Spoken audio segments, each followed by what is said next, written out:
క్రీస్తునందు ప్రియ సంగమా, ప్రభువైన యేసు నామమున మీ అందరికీ శుభములు. దేవుడు ఇంకొక మారు మనల్ని ప్రేమించి ఆయన ఈ యొక్క పునరుత్థాన పరిశుద్ధ ఆదివార దినమున మనము ఫిబ్రవరి మాసంలో మూడవ ఆఖరి ఆదివారంగా మనము జాయిన్ అయ్యాము దేవుని సన్నిధిలో, ఫెలోషిప్లో. మరి ఈ దినము కూడా దేవుడు ఆయన తన వాక్యాన్ని మనలో కొనసాగింపచేస్తూ ఆయన పరిశుద్ధ లేఖనాల్లో ఉండే మనం ప్రతి అంశాన్ని కూడా మనం నేర్చుకొని బలపడటానికి దేవుడు ఇస్తున్న ఈ కృపా సమయానికై దేవునికి మహిమ చెల్లిస్తున్నాం. మనందరం కూడా పరిశుద్ధ గ్రంథంలో నుంచి మరి ఆదికాండము 19వ అధ్యాయం తీద్దాము. జెనసిస్ 19th చాప్టర్, ఆదికాండము 19వ అధ్యాయము. ఇక్కడ ఆదికాండం 19వ అధ్యాయంలో దేవుని యొక్క వాక్యము, ఆ సాయంకాలం మందు ఆ ఇద్దరు దేవదూతలు సొదొమ చేరినప్పటికీ లోతు సొదొమ గవిని వద్ద కూర్చుండి ఉండెను. లోతు వారిని చూచి వారిని ఎదుర్కొనుటకు లేచి సాష్టాంగ నమస్కారం చేసి, నా ప్రభువులారా, దయచేసి మీ దాసుని ఇంటికి వచ్చి రాత్రి వెళ్ళబుచ్చి కాళ్ళు కడుక్కొనండి, మీరు పెందలకడ లేచి మీ త్రోవను వెళ్ళవచ్చున్నాను. అందుకు వారు, అలాగూ కాదు, నడివీధిలో రాత్రి వెళ్ళబుచ్చుతామని చెప్పిరి. అయినను అతడు మిక్కిలి బలవంతం చేసినప్పుడు వారు అతని తట్టు తిరిగి అతని ఇంట ప్రవేశించిరి. అతడు వారికి విందు చేసి పొంగని రొట్టెలు కాల్చగా వారు భోజనం చేసిరి.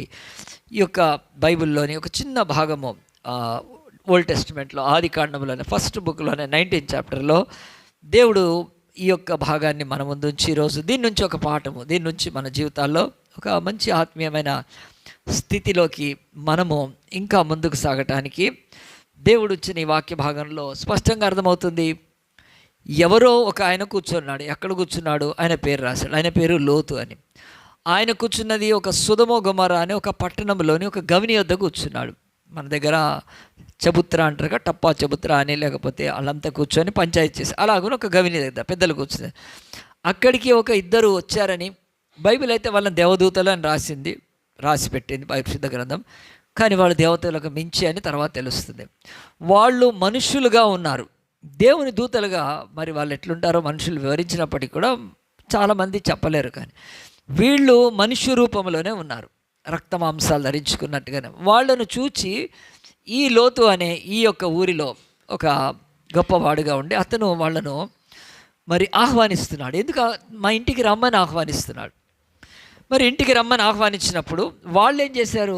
వద్దు, మేము నడివీధిలోనే నడిరాత్రి, అంటే వాళ్ళు పరదేశులని, ఆ యొక్క పట్టణానికి గాన ఊరికి చెందని వారని, వారు ఒకవేళ ఇటు ఈ యొక్క పట్టణం నుంచి దాటి వెళ్తూ ఉన్నప్పుడు వాళ్ళు ఈ రాత్రి బస చేసి ఇక్కడ ఉండి వాళ్ళు వెళ్ళిపోతారు. కనుక అట్టి వారికి ఆతిథ్యం ఇవ్వటము అది లోతు అనే ఈ వ్యక్తికి చాలా మంచి గొప్ప విషయమని దేవుడి ఎదుట అది మంచి పని అని ఎంచి వాళ్ళిద్దరిని పిలుస్తున్నాడు.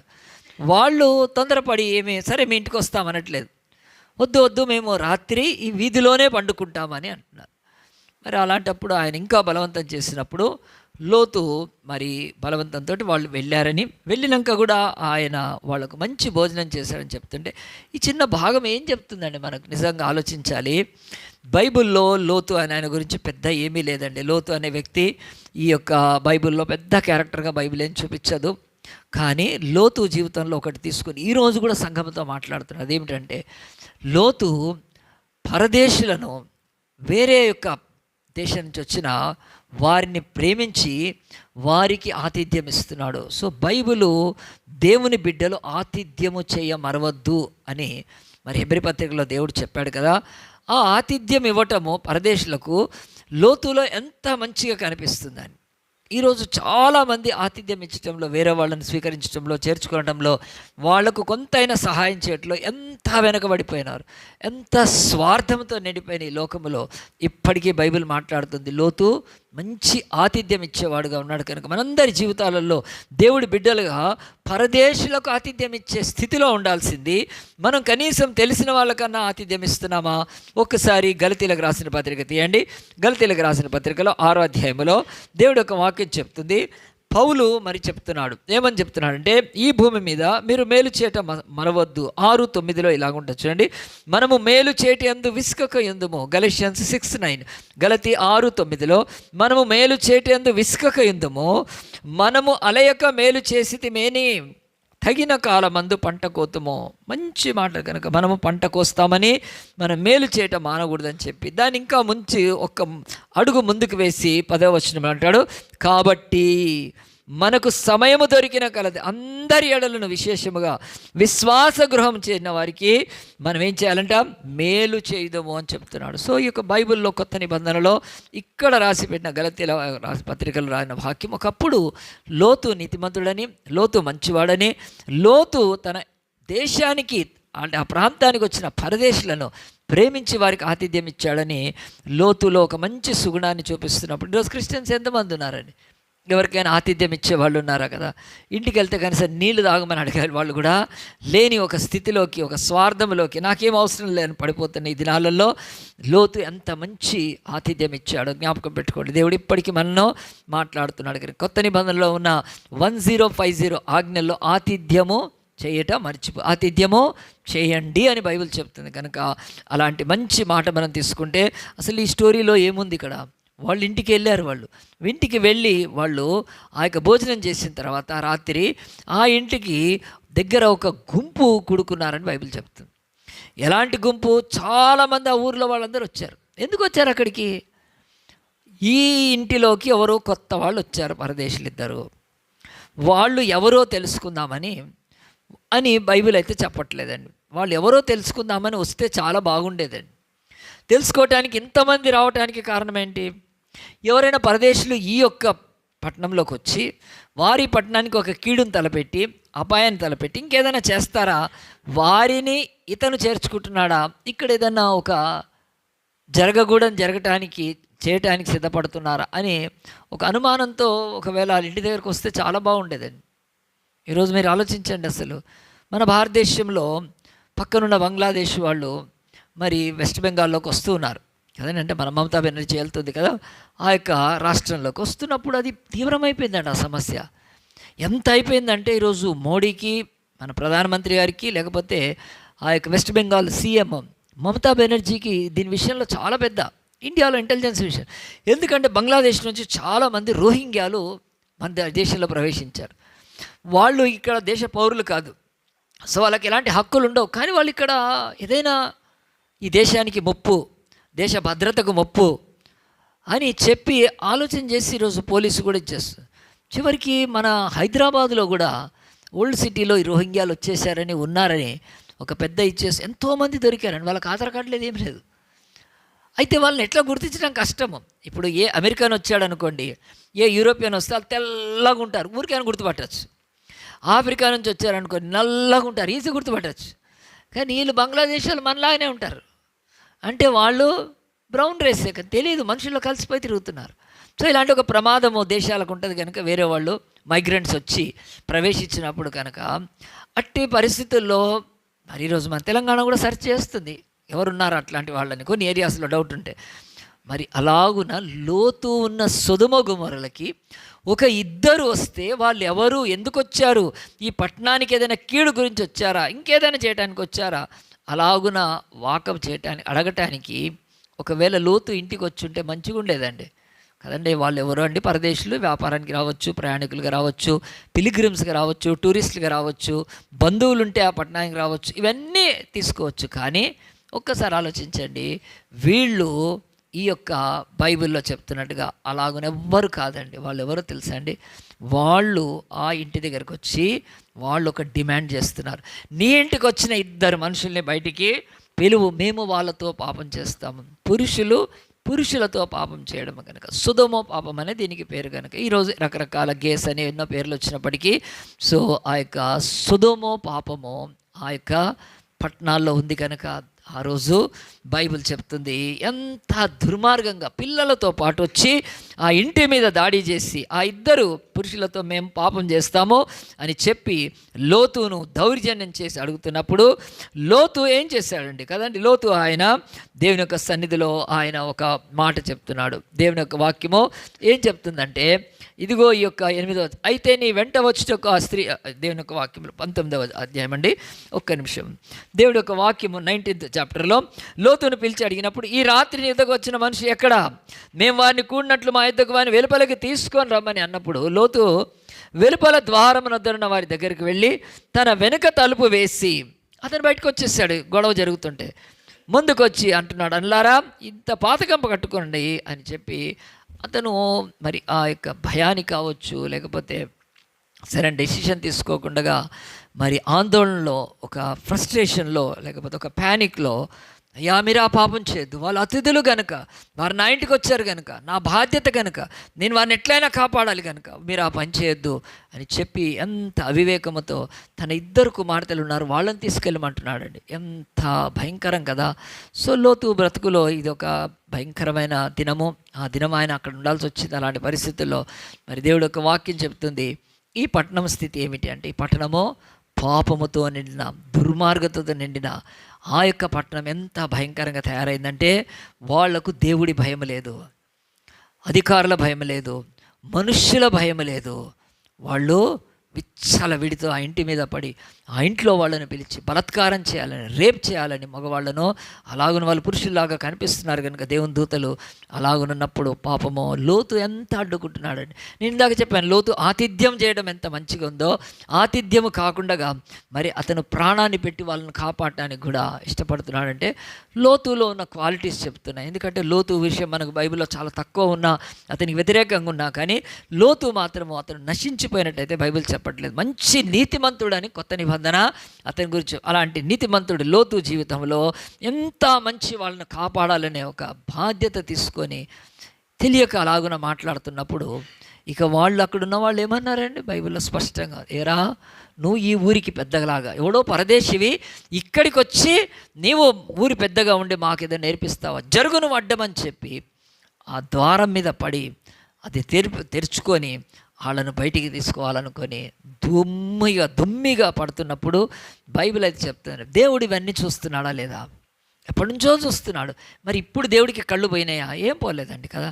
కనుక ఆలోచించండి, దేవుడి యొక్క సన్నిధిలో ఆ కుటుంబాన్ని కాపాడటానికి దేవుడు ఆ ఇంటిలో ఉన్న ఆ దేవుని దూతలే వాళ్ళు దేవుని స్వరూపులే కనుక వాళ్ళు వెంటనే చెయ్యి చాచారని బైబిల్లో ఉంటుంది. చూడండి ఎంత మంచిగా దేవుని యొక్క వాక్యం చెప్తుంది. వాళ్ళు తలుపులు పగలగొట్టి వాళ్ళని లోపలికి అనుకున్నప్పుడు 10వ వచనం, అయితే ఆ మనుషులు తమ చేతులు చాపి లోతుని ఇంటిలోనికి తమ యొద్దకు తీసుకొని తలుపు వేసిరి. గట్టిగా చప్పట్లు కొడదాం. బైబిల్ చెప్తుంది వీళ్ళ యొక్క ప్రొటెక్షన్. లోతు ప్రొటెక్షన్ తన చేతిలో లేదండి, కానీ దేవుడి చేతిలో ఉంది కనుక అలాగున చేతులు బయటికి పెడితే డోర్ వేసింది కనుక. మరి మనకు బైబిల్ చెప్తుంది లోతు లోపలికి బయటికి వెళ్ళి తలుపు ఎక్కడి నుంచి వేసి ఉంటాడండి? బయట నుంచి వేసి ఉంటాడు. బయట నుంచి వేసిన తలుపు వీళ్ళు ఎట్లా తీయగలుగుతారు? వాళ్ళ చేతులు చాపి అని బైబిల్ రాయడం. సో బైబిల్లో మనకు ఎంత స్పష్టంగా చెప్తుందంటే మానవుడి యొక్క శక్తి, మానవుడి యొక్క బలము, మానవుడి సామర్థ్యము, మానవుడి అనుభవాలు ఎప్పుడు కూడా తన్ను తాను కాపాడుకోవటానికి పనికిరావు, మనకు పనికిరావు, మనం ఇతరులను కూడా కాపాడటానికి పనికిరావు. కనుక దేవుడు ఎంత మంచిగా ఆయన చేతులే, వాళ్ళు దైవ స్వరూపులే కనుక దేవదూతలు అలాగున్న చేతులు చాచి ఆ లోపడున్న డోర్ ఓపెన్ అయిందండి. లోపడున్న డోర్ ఓపెన్ అయిపోయింది. బయటికి నుంచి ఆ డోర్ తీసి వాళ్ళు అలాగున లోపలికి వాళ్ళని చేర్చుకున్నారు. సో అలాగున ఆ చేతుల గురించి వాటి గురించి వివరించాలంటే అది ఒక అద్భుతం. అది మనం ఎలాగున అంటే ఊహించి చెప్పడానికి కాదు, కానీ దేవుడు అంత అద్భుతంగా అంటే ఆయన చెయ్యి మరి చాచి రక్షించలేకుండా లేకపోతే తీసుకొని మరి కాపాడటానికి ఉండే ఇది ఎప్పుడు కూడా లేదండి. అందు గురించి యెషయా 59లో ఉంటుంది కదా, విననేరకున్నట్లు ఆయన చెవులు మందం కాలేదు, రక్షింపనేరకుండా ఆయన హస్తములు కుర్చ కాలేదంటే. ఏంటంటే కుర్చ అంటే చిన్నగా అయిపోదు. ఈ దేవుని హస్తం ఎంత పెద్దగా అంటే నువ్వు ఎక్కడున్నా ఆయనకి నేను పట్టుకొని రాగలుగుతుంది. అది బైబిల్లో చెప్తుంది. యెషయా 59:1 అంటాడు, ఇశ్రాయేలారా దేవుడు ఎందుకు మిమ్మల్ని వదిలిపెట్టాడు? ఆయన చెయ్యి పొట్టి కాలేదు, ఆయన చెయ్యి చిన్న కాలేదు, ఆయన చెయ్యిలో శక్తి బలం పోలేదు. ఒకనాడు దుర్మార్గుల చేతుల నుంచి లోతును అలాగున కాపాడలేదా? ఆ చెయ్యి ఈరోజు మిమ్మల్ని కూడా కాపాడుతుంది. కానీ మీరు పాపములు ఉన్నారని చెప్తున్నప్పుడు ఆలోచించండి, అక్కడ చెయ్యి గురించి మనం ఇంకెలాంటి ఊహాజనితమైంది కాదు, దేవుడి హస్తం అలాంటిది. తీసుకొని ఆ యొక్క తర్వాత బైబిల్ అంటుంది ఈ యొక్క తలుపు అనేది తర్వాత వాళ్ళు ఏం చేసేసారు, లోపల నుంచి తలుపేసేసారు. తలుపేసేసిన తర్వాత ఆ దుర్మార్గులంతా వచ్చి అక్కడ ఏం చేస్తారండి, వాళ్ళు ఆ తలుపు కొట్టి పగలగొట్టి లోపలికి వచ్చి వాళ్ళు రాగలుగుతారు. కానీ ఇప్పుడు మనకు తెలుసు ఈ దేవుని దూతలు వాళ్ళు తలుపులు వేస్తే ఆ తలుపులకు పెద్ద శక్తిని ఇవ్వగలుగుతారు. వాళ్ళు ఎంత శక్తి అంటే వాళ్ళందరూ కలిసి కూడా ఆ డోర్ను అంటే పాడు చేయలేరు, ఎరగొట్టలేరు అనుకుందాం. కానీ దేవుడు అలాగున కదండి, ఇంకొక స్టెప్ ముందుకేసండి. ఆ యొక్క తలుపు ఆయన మూసేసిన తర్వాత వాళ్ళు వచ్చి కొడతా కొడతా కొడతా ఉంటారు, ఇంకా కొడతారు ఇంకా కొడతారు ఇంకా కొడతారు, ఎక్కువ కొట్టి కొట్టి కొట్టి కొట్టి దాన్ని పగలగొట్టి లోపలికి వచ్చేస్తారు. ఇప్పుడు దొమ్మిగా ఉన్నారు కనుక. మరి కాదు దేవుడు ఆ తలుపులకు గొప్ప శక్తిని ఏదైనా పెట్టి దాంట్లో అది తలుపు పగలగొట్టకుండా వాళ్ళు లోపలికి రాకుండా చేయొచ్చా అంటే దేవుడు అన్నాడు అవును. మరి ఈరోజు భూమి మీద మనందరికీ తెలుసు, ఒకప్పుడు మనల్ని మన బ్రతుకుల్ని ఇదిగో ఈ లోకంలో తలుపులు కాపాడలేవు. ఇది గుర్తుపెట్టుకోండి, లోతు కుటుంబాన్ని తలుపులు కాపాడలేవు. వాళ్ళు తలుపులు వేసినంత. ఈరోజు అనేక రాజ్యాలు ఓడిపోయి ప్రపంచంలో అంటే ఈ యొక్క మనలాంటి దేశాల్లో కోటలు ఉండేవి, పెద్ద ఆ కోటలకు పెద్ద బురుజులతోటి పెద్ద దర్వాజాలు ఉండేవండి. అప్పుడున్నప్పుడు అవి ఎంత అభేద్యం అంటే దాన్ని కొట్టి దాన్ని పగలగొట్టుకొని శత్రువు లోపలికి రాకుండా వాళ్ళు అలాంటి ద్వారాలు లేకుంటే పెద్ద చెప్పాలంటే ఇక మనం చెప్పాలంటే ఏనుగులు లోపలికి వచ్చేంత పెద్ద డోర్స్ గేట్లు ఉండేవి. కానీ తర్వాత అవి నిలిచినాయండి. ఒక కాలం వచ్చింది ఆ డోర్స్ ఉన్నా కానీ మనలాంటి దేశాల్లో టెక్నాలజీ లేక ఓడిపోయి, ఎందుకు ఫిరంగులు కనుక్కుంటే పెట్టి ఫిరంగులు కొట్టంగానే మొత్తం వెళ్ళిపోయి దేశాలు ఓడిపోయినాయి. ఎన్నో వాళ్ళకు బానిసలు అయిపోయారు. సో ఇలాగున భూమి మీద ఒక ద్వారము ఒక దేశాన్ని కాపాడలేకపోయినాయి, రాజ్యాలను కాపాడలేకపోయినాయి, ఒక కుటుంబాన్ని ఏమి కాపాడతాయి. కనుక దేవుడు అంటాడు నీ బ్రతుకులో నా బ్రతుకులో ఆ డోరు కాదు కాపాడేది, ప్రార్థన కాపాడుతుంది. గుర్తుపెట్టుకోండి, ఈరోజు చెప్తున్నా, ఈరోజు మనల్ని ఎవ్వరే కాపాడలేరు. కానీ ఏ డోరు ఏ సేఫ్టీ ఏ సెక్యూరిటీ కాపాడలేదు. కానీ దానిలో నుంచి లోపలికి రాకుండా దేవుడు కాపాడుతాడు. లోతు కుటుంబాన్ని ప్రార్థన కాపాడుతుంది. అంతే. ఈ యొక్క చర్చిలో కూడా చెప్తున్నాం, నిన్ను నీ బిడ్డల్ని నువ్వు కాపాడుకోలేవు అని చెప్తుంది బైబిల్. రండి ప్రార్థనకు రండి అని చెప్తున్నాం. ప్రతి శుక్రవారం రండి మీరు ప్రార్థనకు. ఇంటి దగ్గర కూర్చొని సోమరులుగా కదా పొర్లుతూ ఉంటే బతుకుల్లో ఈ డోర్లలో నుంచి సైతాన్ వచ్చి ఎత్తుకొని పోతాడు. గుర్తుపెట్టుకోండి. సంఘానికి లాస్ట్ ఇయర్ అంతా చెప్తున్నా, ఎంతమంది ప్రార్థనకు ఇది లేరు. కానీ లోతు కుటుంబానికి ఒక ప్రార్థన కవరేజ్ ఉంది కనుక ఆ ఇంటిలో ఉన్న దేవదూతలు ఆ డోర్ వేసేస్తే ఆ డోర్ ఇంకెవడు ఓపెన్ చేయలేడండి, ఎవరు ఓపెన్ చేయలేరు. సో దేవుడు మీ అందరికీ చెప్తున్నాడు, ఈ సంవత్సరమైన మిమ్మల్ని ఎలాంటి సెక్యూరిటీలు, ఎలాంటి ఇన్సూరెన్స్లు, ఎలాంటి పాలసీలు మీ బిడ్డల్ని కానీ ఈ లోకంలో కాపాడు. ఎంత దుర్మార్గత నిండి ఉంది ఈ లోకంలో. కనుక ఒకటి ప్రార్థన కాపాడుతుంది. లోతు ఇంటికి ప్రార్థన కవరేజ్ ఉంది కనుక లోపల దేవుడి యొక్క దూతలు ఉన్నారు. కనుక ఎప్పుడైతే ఆ డోర్ వేసేసిన తర్వాత దేవుడు ఆ డోర్కి ఎక్కువ శక్తిని ఇవ్వలేదు, ఎక్కువ బలాన్ని ఇవ్వలేదు, ఆ డోర్ని ఇంకేదో అభేద్యంగా చేయలేదు. కానీ ఒకటి ఏం చేశారంటే వాళ్ళు ఎట్లా కొడతారు కనుక ఆ కొట్టే శబ్దము కూడా వినపడకుండా దేవుడు ఎంత మంచి మాట చూశాడు, రాపిచ్చాడు. చూడండి మనకు. వాళ్ళు ఆ తలుపు వేసిన తర్వాత ఆ యొక్క 11వ వచనం, అప్పుడు వారు పిన్నలు మొదలుకొని పెద్దల వరకు ఆ ఇంటి ద్వారమున వారికి కనుమబ్బు కలుగ చేయగా వారు ద్వారము కనుగొనలేక విసిగిపోయారు.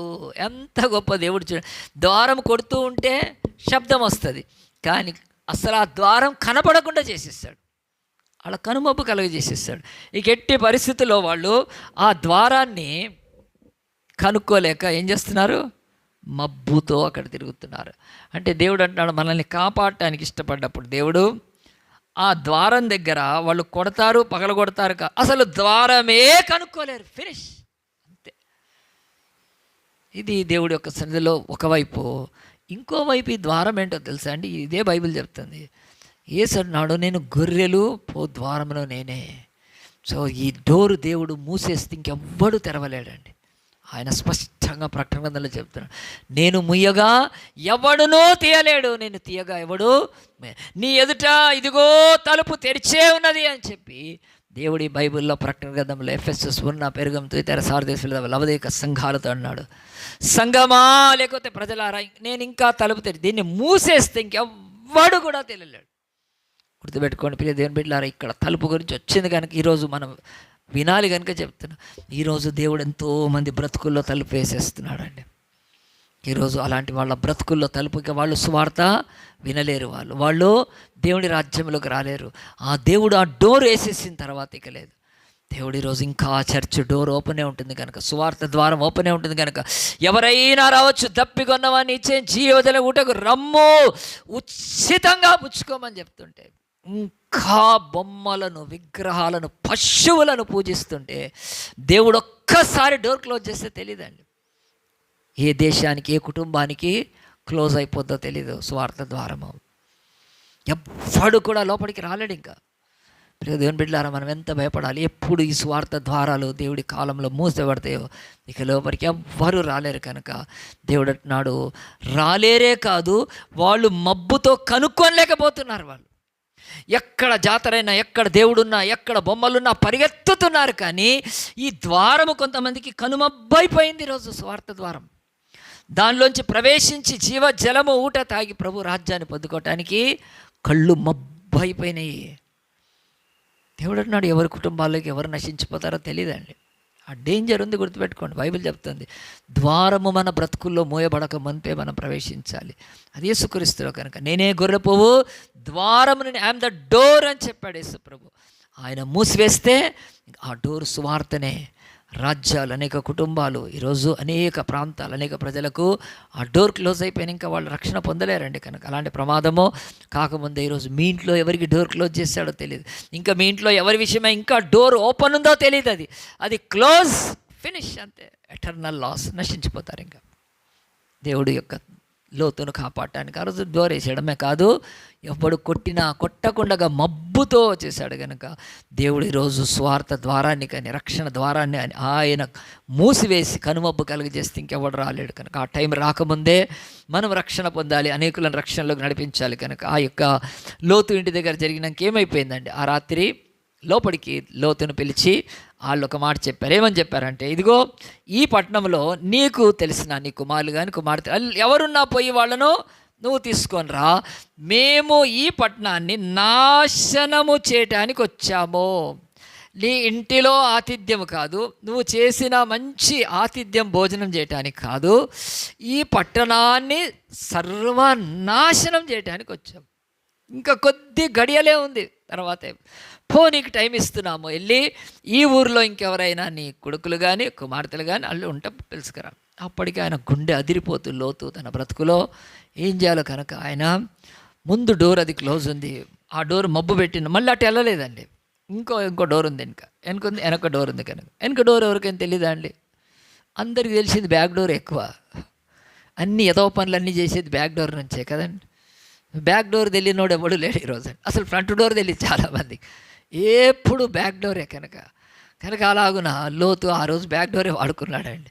వాడుకొని వెళ్ళి వాళ్ళ కూతుర్లకు అప్పటికి ఎంగేజ్మెంట్ అయిందేమో, బైబిల్ చెప్పట్లేదు, కానీ అల్లుళ్ళు కావాల్సిన వాళ్ళ దగ్గరికి వెళ్ళి, ఇదిగో ఈ పట్టణాన్ని నాశనం కాబోతుంది, ఇందాక మన ఇంటి దగ్గర గొడవ ఎంత జరిగినా వాళ్ళు వచ్చారు మా ఇంట్లో. ఆ అల్లుళ్ళు ఎగతాళి చేశారండి, ఏంటి పట్టణం నాశనం అయిపోద్దా కదా, ఎవడైనా వాడు ఇక్కడికి వస్తే నాశనం అవుతాడు, అన్ని పట్టణాలను నాశనం చేసేది మనమే కదా, మన పట్టణాన్ని ఎవడైనా నాశనం చేస్తాడా? ఎవడు చేయలేడు. నీకైనా వాటికి ఇందాక సాయంత్రం ఇంటి దగ్గర గొడవ జరిగింది కనుక, మామ నువ్వు కొంచెము పండుకోపోయి రెస్ట్ తీసుకోను, నువ్వు కొంచెం భయపడ్డావు, బెదురుకున్నావు, పోయి పండుకోపో అని చెప్పుంటారు. అంటే వాళ్ళకి ఎగతాళి అయిపోయిందండి. బైబిల్లో ఎగతాళి అనే మాట మీద చెప్తున్నాను, గుర్తుపెట్టుకోండి. ద్వారము మోయబడుతుంది, దేశము నశించబోతుంది, దేవుడు ఈ యొక్క ప్రజలను శిక్షించబోతున్నాడు అని చెప్పితే సువార్త అది. రండి, ఈ యొక్క నా ఇంటిలోకి రండి అని లోతు పిలుస్తున్నది. ఇది సువార్త అండి అప్పట్లో, అదే సువార్త ఇప్పుడు. కానీ వాళ్ళకి ఏముందండి, ఎగతాళి. సో ఈ మాట మీరు ఎగతాళి అనే మాట రౌండ్ చేసుకోండి. ఈరోజు మీరు సువార్త ప్రవేశిస్తే ఎక్కువ మంది ఎగతాళి చేస్తున్నారండి. ఇట్లానే స్టిల్ ఈరోజు వరకు కూడా ఇంటిలోకి అంతం వస్తుందా కదా, మేము నశించిపోతామా అని చెప్పి ఇంకా పశువులను మొక్కుతూ కూడా అవి రక్షిస్తాయని నమ్ముతున్నారు. ఒక ఆవును మొక్కితే అది మనల్ని రక్షిస్తుందని దానికి పూజ చేసుకుంటూ కూర్చున్నారు తప్ప దేవుడి ఇంటిలోకి రావట్లేదండి. నీతిమంతుడి ఇల్లు ఆనాడు లోతు ఇల్లే, అక్కడే సేఫ్టీ ఉంది, ఉంటే అక్కడ లేదంటే పోతారు. కనుక ఆలోచించండి, మీ బ్రతుకుల్లో ఎన్నిసార్లు ఎగతాళి ఈరోజు చేయట్లేదు. ఎగతాళి ఆ దేవుడి పేరుతో, కులం పేరుతో, దేశం పేరుతో, ఇంకా నీచమైన మాటలు మీరు ఎవరికి పుట్టారనే దాకా కూడా ఎంత ఎగతాళి చేస్తున్నా. సో ఎగతాళి అప్పటి నుంచి ఉంది, ఇప్పుడు ఉంటుందండి. కనుక చివరికి యేసు ప్రభు సిలువలో వేలాడుతుంటే కూడా ఎగతాళి చేశారు. నువ్వు క్రీస్తువా, సిలువ దిగు, నిన్ను నువ్వు రక్షించుకో అని చెప్పి ఎగతాళి యేసుక్రీస్తుని కూడా చేశారు. సో మీరు ఎవరైనా సువార్త చెప్తే మిమ్మల్ని ఎగతాళి చేస్తే మీ మైండ్ బైబిల్లోకి వెళ్ళిపోయి గుర్తు చేసుకోవాలి. ఆహా, ఆనాడే లోతు చెప్తుంటే ఎగతాళిగా ఉంది కదా వాళ్ళకు, అంటే ఈరోజు కూడా ఏం బాధపడదు.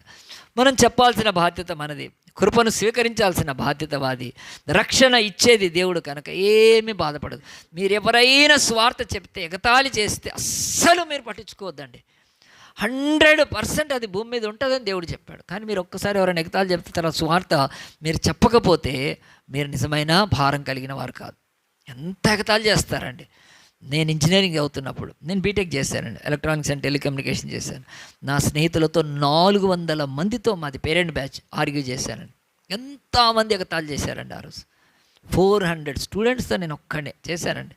నాకు ఇప్పటికీ గుర్తు కనుక అందరం మేము హాస్టల్లో ఉన్నప్పుడు అందరు కూర్చొని ఎంతమంది కదా, తర్వాత కొట్టడానికి కూడా వస్తారు ఒక్కోసారి. అప్పట్లోకి ఫ్రెండ్స్ కనుక ఏం భయం ఏం లేదు. కానీ ఆలోచించండి, ఎగతాళి అనేది ఈ రోజు వరకు ఉందండి. సో నేను చెప్తున్నాను, ఈ భూమి మీద ఎగతాళి, ఎంత ఎగతాళి కదా. ఇప్పుడైతే ఈ సోషల్ మీడియా వచ్చినాక 3 మేకులు బీక్కోలేనోడు అని చెప్పి ఎగతాళి చేయట్లేదని యూట్యూబ్లో ఎట్లా ఎగతాళి చేస్తున్నారండి సోషల్ మీడియా. సో మీరు ఏమీ కూడా బాధపడదు. లోతుకి ఎవరు చెప్పారు? దేవుని దూతలు చెప్పారు. గో. లోతు ప్రేమతో వెళ్ళాడు, వాళ్ళకేమో పరిహాసంగా ఉంది. సో మన ప్రేమ వాళ్ళకు పరిహాసంగా ఉంటే మనం ఏం చేసేది లేదండి. కానీ వాళ్ళు పరిహసిస్తారని స్వార్థ మాత్రం మానుకోవద్దు.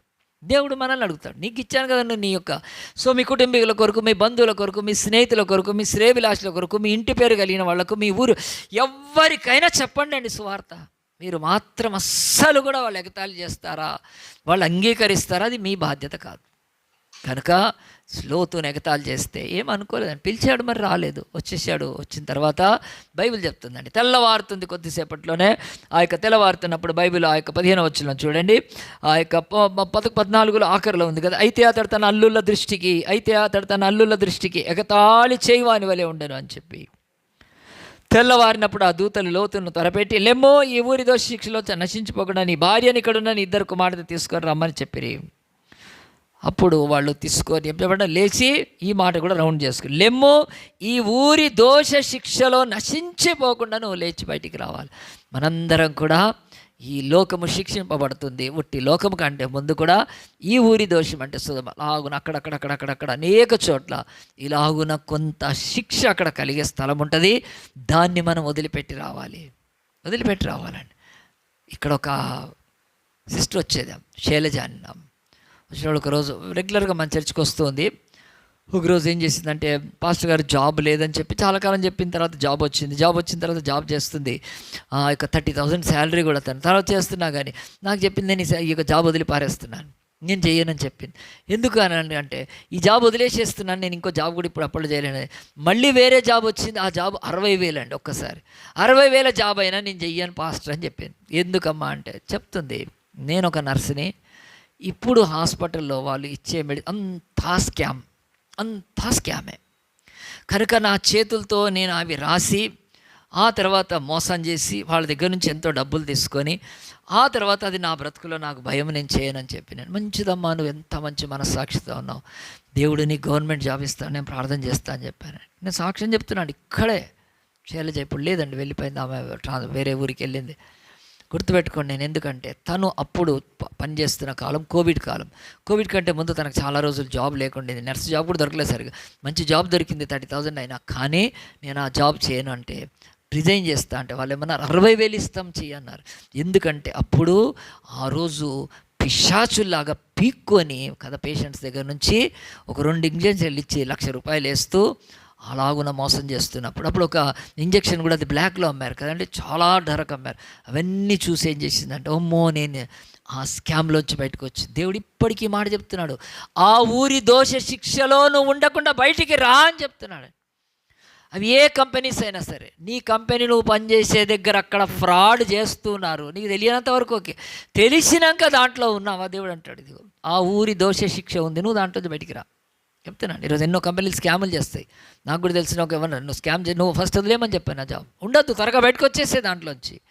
ఆలోచించండి అండి, దేవుడి బిడ్డలు ఈరోజు బార్లల్లో, సినిమా హాళ్ళల్లో, క్లబ్బుల్లో, రేస్ కోర్సుల్లో ఇలాంటి దగ్గర ఉంటే దాని దోష శిక్ష వచ్చినప్పుడు నువ్వు తప్పించుకోలేవు.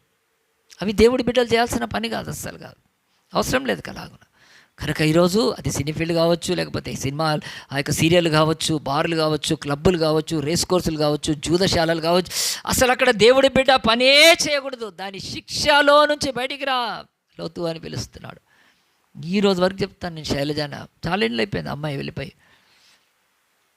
నర్సుగా తీసుకోలేదు. ఎందుకంటే వాళ్ళు ఏం రాస్తుంది, ఏం తెలుస్తుంది అక్కడ ఏం లేదు, రాయాలి, మరి రిపోర్ట్ రాయాలి. ఒక నర్సుగా తను ఎంటర్ చేయాలి, అసలు చేసి మనుషుల ప్రాణాలు తీస్తూ ఆ డబ్బులు సంపాదించుకుంటే వాళ్ళు కదా ఆ యొక్క మరి భయంకరమైన పందికొక్కుల్లాగా లేకపోతే డేగల్లాగా పేషెంట్ల మీద వాళ్ళ మీద డబ్బులు తీసి ఆ డబ్బులోంచి తనకు శాలరీయా తను మానేస్తా అంటే 30/60 ఇస్తాను.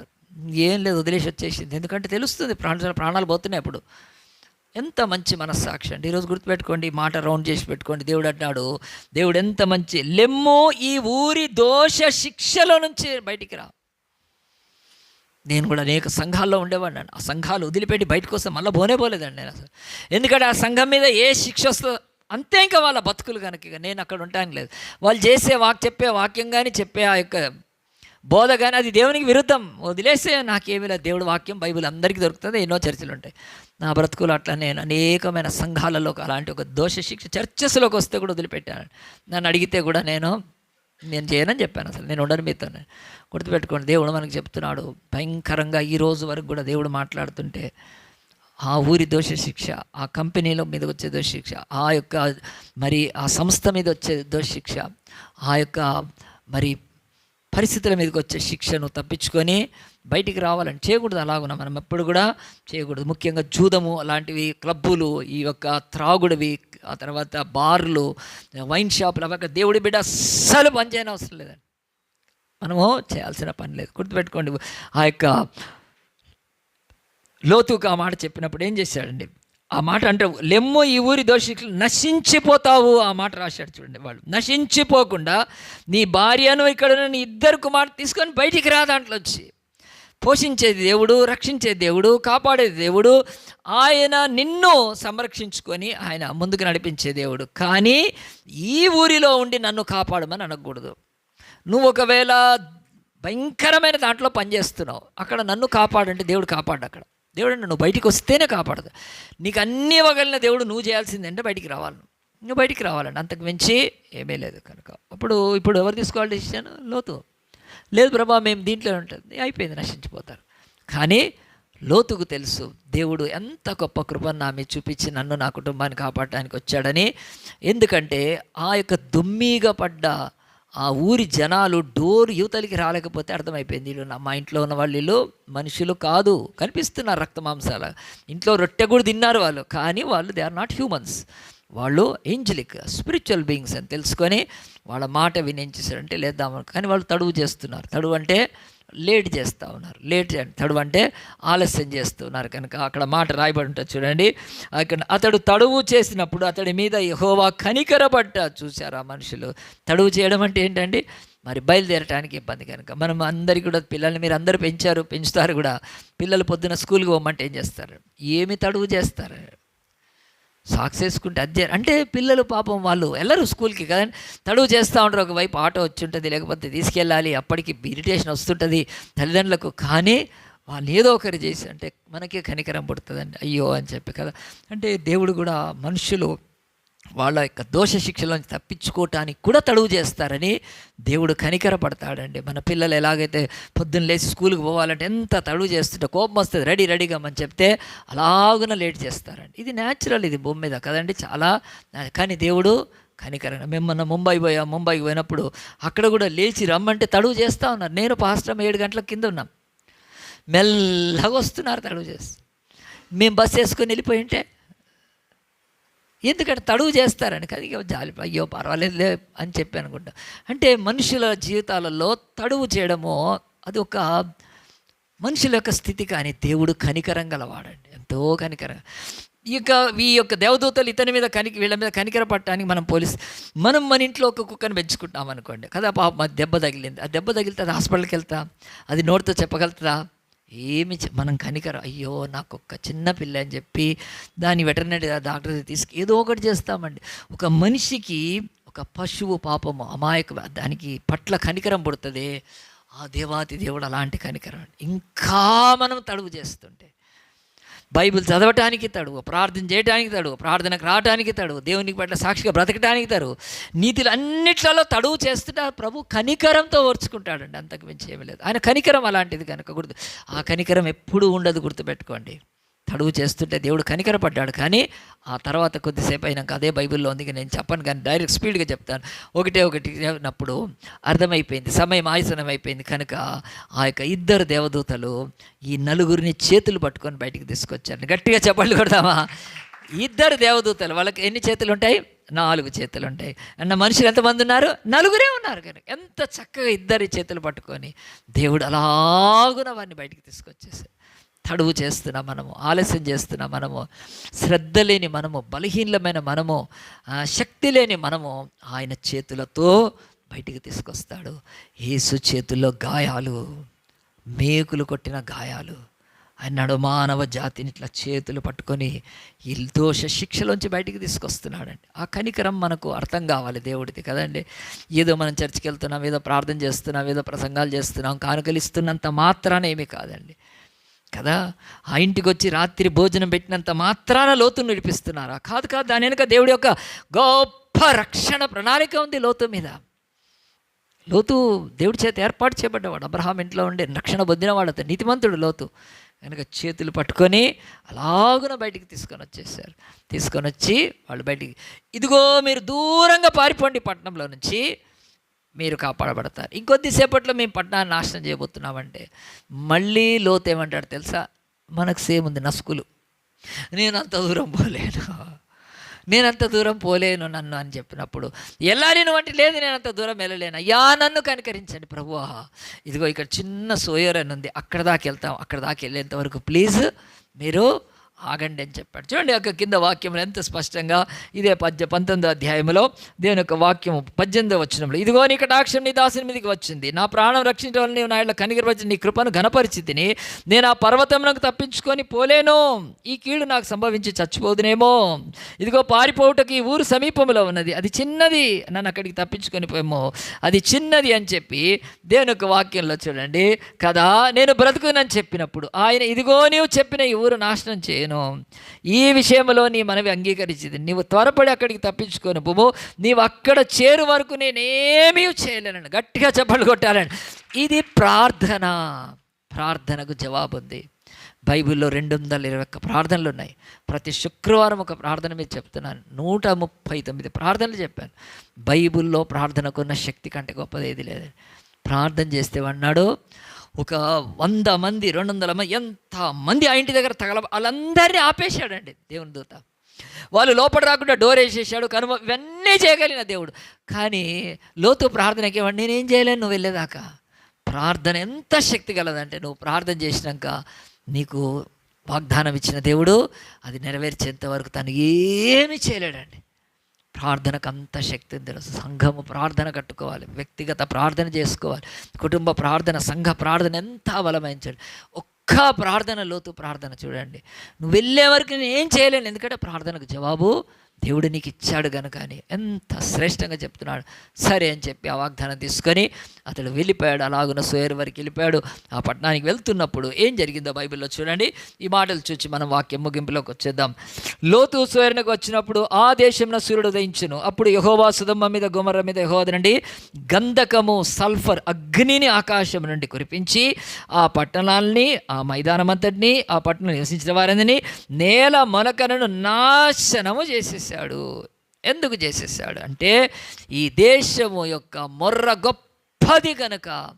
ఉట్టి లోతు ఇంటికి వచ్చి లోతు ఇంట్లో ఉన్న మగవాళ్లతో పాపం చేయాలంటే, ఈరోజు గెయిజం అంటారు కదా, లెస్బియనిజం అని చెప్పి, ఈ యొక్క పురుష సంయోగులు లేకుంటే పురుషులతో మరి ఆ యొక్క లైంగిక సంబంధాన్ని కోరుకునే ఒక దుర్మార్గత ఇప్పుడా అండి? యేసు రాకముందు 2000 సంవత్సరాలు, యేసు వచ్చి, యేసు కంటే ముందు దావీదు 1000, అబ్రహాం ఇంకొక 1000, 4000 సంవత్సరాల క్రితమే భూమి మీద ఈ పాపం ఉంది. దాన్ని సుధుమో పాపం అని అంటారు కనుక తర్వాత దానికి ఈరోజు ఎన్నో పేర్లు పెట్టారు. కానీ గెయిజం అని కానీ, లేకపోతే ఇంకా వేరే ఎల్జిబిటీ లాగునా, కానీ బైబిల్ ఏం చెప్తుంది? ప్రపంచ దేశాలు ఇదిగో అదే దీనికి వస్తున్నాయి.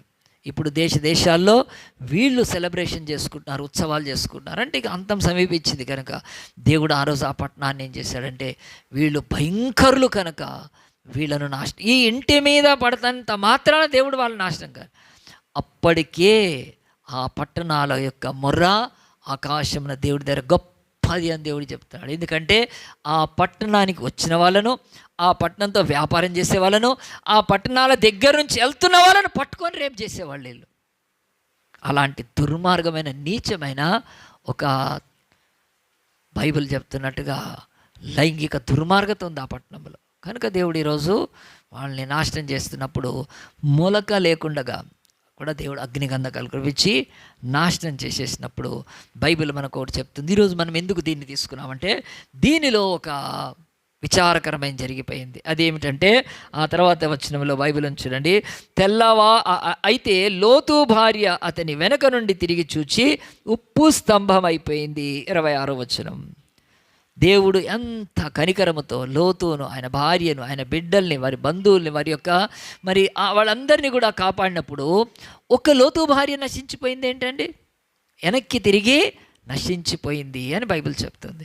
కనుక వెనక్కి తిరిగి నశించిపోయినప్పుడు దేవుడికి జాలి లేదా? దేవుడికి కనికరం లేదా? దేవుడికి ఆ యొక్క మంచి ఆ యొక్క ప్రేమ దేవుళ్ళో ఉంటుంది కదా. మరి ఎందుకు ఆమెను అలాగ నొప్పుస్తంభం అంటే, వాళ్ళు చెప్పారు. ఏమని చెప్పారు? దేవుని దూతలు, నువ్వు వెనక్కి తిరగద్దు అని చెప్పారు. చూడండి, ఆ యొక్క 19వ అధ్యాయంలో వెనకుంటుంది చూడండి. వాళ్ళు స్పష్టంగా చెప్పారు. ఏమనంటే 17వ వచనంలో, ఆ దూతలు వారిని బయలుపలికి తీసుకుని వచ్చిన తర్వాత 17వ వచనం, ఆయన నీ ప్రాణమును దక్కించుకున్నట్లు పారిపోవాలి. రెండవది, నీవు వెనుక చూడకుమో, ఈ మైదానములో ఎక్కడ నిలవ కాదుగో ఆ పర్వతం దాకా పారిపోమని చెప్పాడు. వెనక్కి చూడొద్దు అని చెప్తే ఈమె ఏం చేసిందండి? వెనక్కి చూచి తన ప్రాణాన్ని పోగొట్టుకుంది. వెనక్కి చూచి ఉప్పు స్తంభం అయిపోయింది. వెనక్కి చూచి నిర్జీవం అయిపోయింది. వెనక్కి చూచి తన కుటుంబానికి దూరం అయిపోయింది. వెనక్కి చూచి సొదొమలోకి వెళ్ళలేకపోయింది, సోయరులో కూడా వెళ్ళలేకపోయింది. మధ్యలో నశించిపోయిన ఒక స్త్రీ. ఈమె పేరు దేవుడు రాయలేదు, కానీ లోతు భార్యకు ఎందుకు అలాగ జరిగిందంటే, ఆమె బ్రతుకులో 3 కారణాలు నేను ఫాస్ట్గా చూపిస్తాను. మొట్టమొదటిది ఆదికాండం 13వ అధ్యాయం తీయండి. ఆదికాండం 13వ అధ్యాయం తీస్తే ఈమె ఎక్కడుండేది? లోతు భార్య అంటే లోతుతోనే ఉంటుంది. మరి లోతు ఎక్కడుండేవాడు అంటే అబ్రహాముతో ఉండేవాడు. ఎక్కడో కదర్లయం దేశం నుంచి ఆ యొక్క ఆ ఊరు అనే కల్దీల దేశంలో నుంచి దేవుడు అబ్రహాముకి చెప్తే అబ్రహాము వెంబడి లేచి వచ్చాడు. లోతు ఎందుకు వచ్చాడంటే, లోతు ఆ యొక్క అబ్రహాము యొక్క తమ్ముడి కొడుకు, సొంత తమ్ముడి కొడుకు. కనుక అబ్రహాము 3 బ్రదర్సు. హారాన్ అనే ఒక బ్రదర్ ఉంటే అతనికి పిల్లలు పుడితే అతను చచ్చిపోయాడు. హారాను కొడుకే లోతు. కనుక తన సొంత తమ్ముడు చచ్చిపోతే తనకు ఎట్లా పిల్లలు లేరు కనుక లోతును పెంచాడు, అబ్రహాం పెంచాడు. పెంచిన ఆ యొక్క ప్రేమతోటి తన ఎంట తీసుకెళ్ళాక పెళ్ళి అయింది. లోతుకు పిల్లలు అయ్యారు, అన్నీ మంచిగా ఉన్నాయి. కానీ వాళ్ళు అలాగునున్నప్పుడు బైబిల్ చెప్తుంది 13వ అధ్యాయంలో, వాళ్ళు విస్తారమైన ధనం సంపాదించుకున్నారండి. అబ్రహాము లోతు సంపాదించినట్టు దేవుడు ఇచ్చాడు. కనుక ఒకనాడు వాళ్ళకిద్దరికీ కూడా అబ్రహాం యొక్క లోతు పని వాళ్లకు కలహం వచ్చిందని ఉంటుంది చూడండి. 13వ అధ్యాయం 4వ వచనం చూడండి. దేవుని యొక్క వాక్యం 4వ వచనంలో, మొదట ఉన్న స్థలం వెళ్ళి తాను మొదట బలిపీఠం కట్టిన చోటు అక్కడ అబ్రహాం యెహోవా నామమున ప్రార్థన చేశాను. అబ్రహాంతో కూడా వెళ్ళిన లోతుకు గొర్రెలు, గొడ్లు, గుడారాలు ఉండే కనుక వారు కలిసి నివసించక ఆ ప్రదేశం అంతా చాలకపోయింది.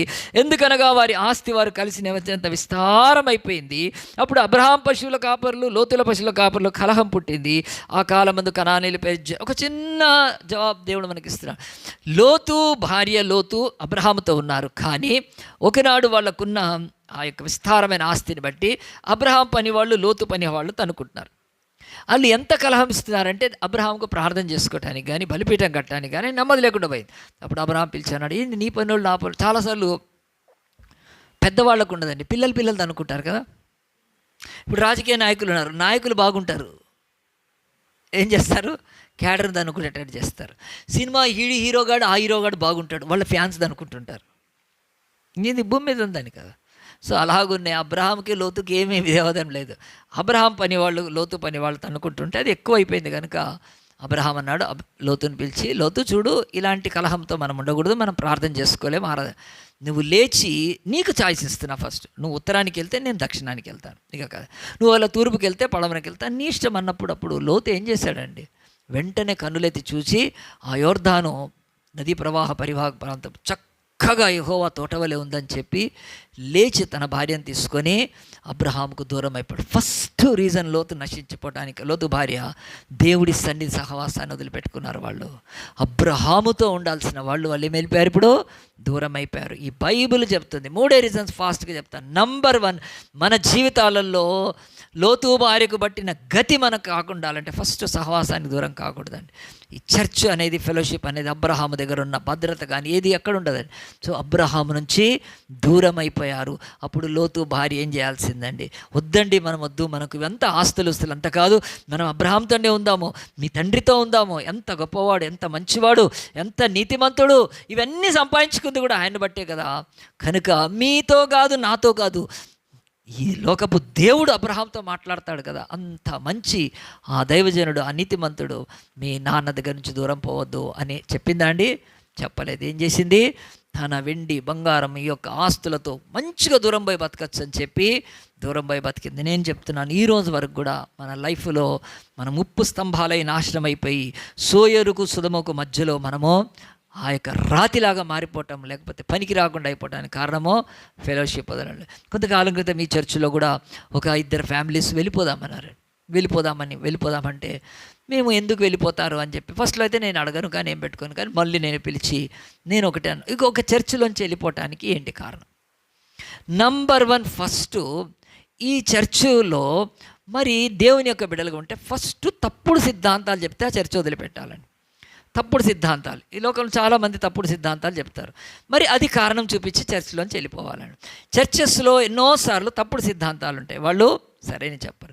రెండవది, ఈ చర్చ్ వదిలిపెట్టడానికి కారణం ఏమై ఉండాలంటే ఈ చర్చిలో రాజకీయాలు ఉన్నాయా, క్రమశిక్షణ ఉందా?